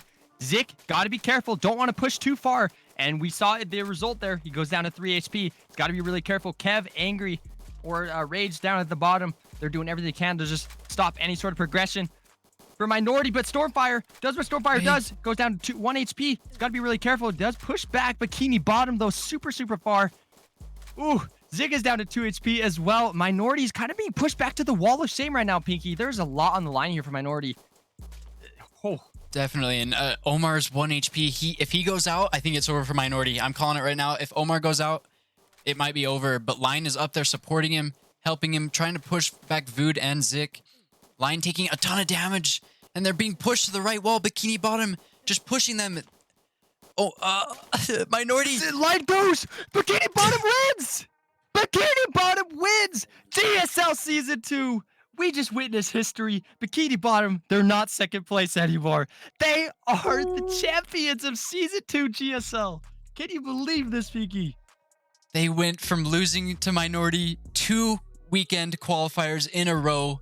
They got second place, and then week 3 qualifier, they took first place, proved everyone wrong, and they've done that once again, winning the championship, winning it all, winning this gas mask, 20 EC, and the titles of the champions of Season 2. The boys Oh my did it, like I goodness. just said. They have always had the team. They've always had the talent to get this W, but they've always just barely come short. But Bikini Bottom have just cemented themselves as the best team in the entire world right now. Wow, Season 2 definitely did not disappoint. The talent level just increased. And Pinky, is there any way we can play their video? Yes. That is needed. We will Bikini end Bottom- off with that for sure. Bikini Bottom has been saved. Let's go. Oh, man. Yeah. Thank you guys so much for the support. We couldn't do this without you. Thank you to all the artists, all the admins that helped, all the players for playing. You guys have been awesome, showing your skills in this new format.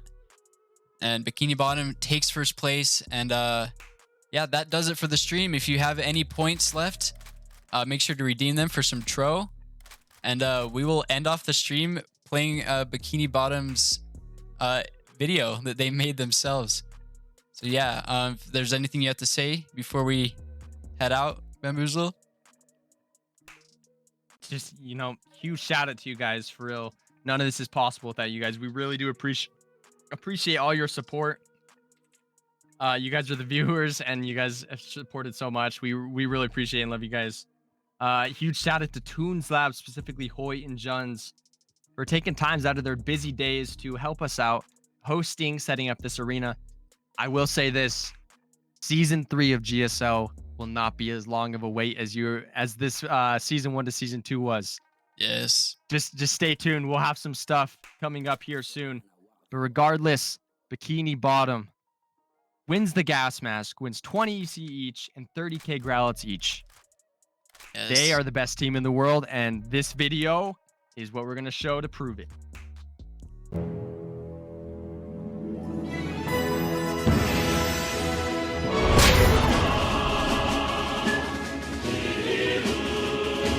This guy's surrounded on all sides. He takes one down though. Two down. That one open. True is just exposed.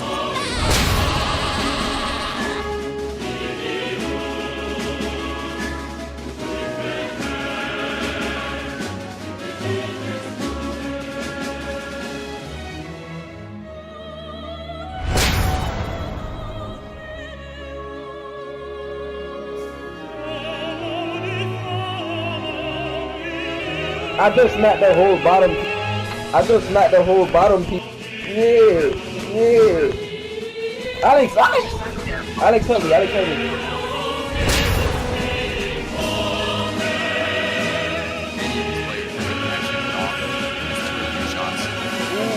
Master of Arts goes down.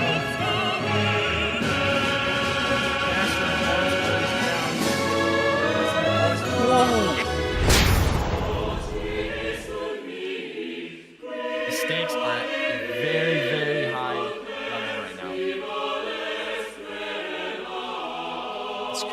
could go on for another 10 seconds, 5 minutes. These two players.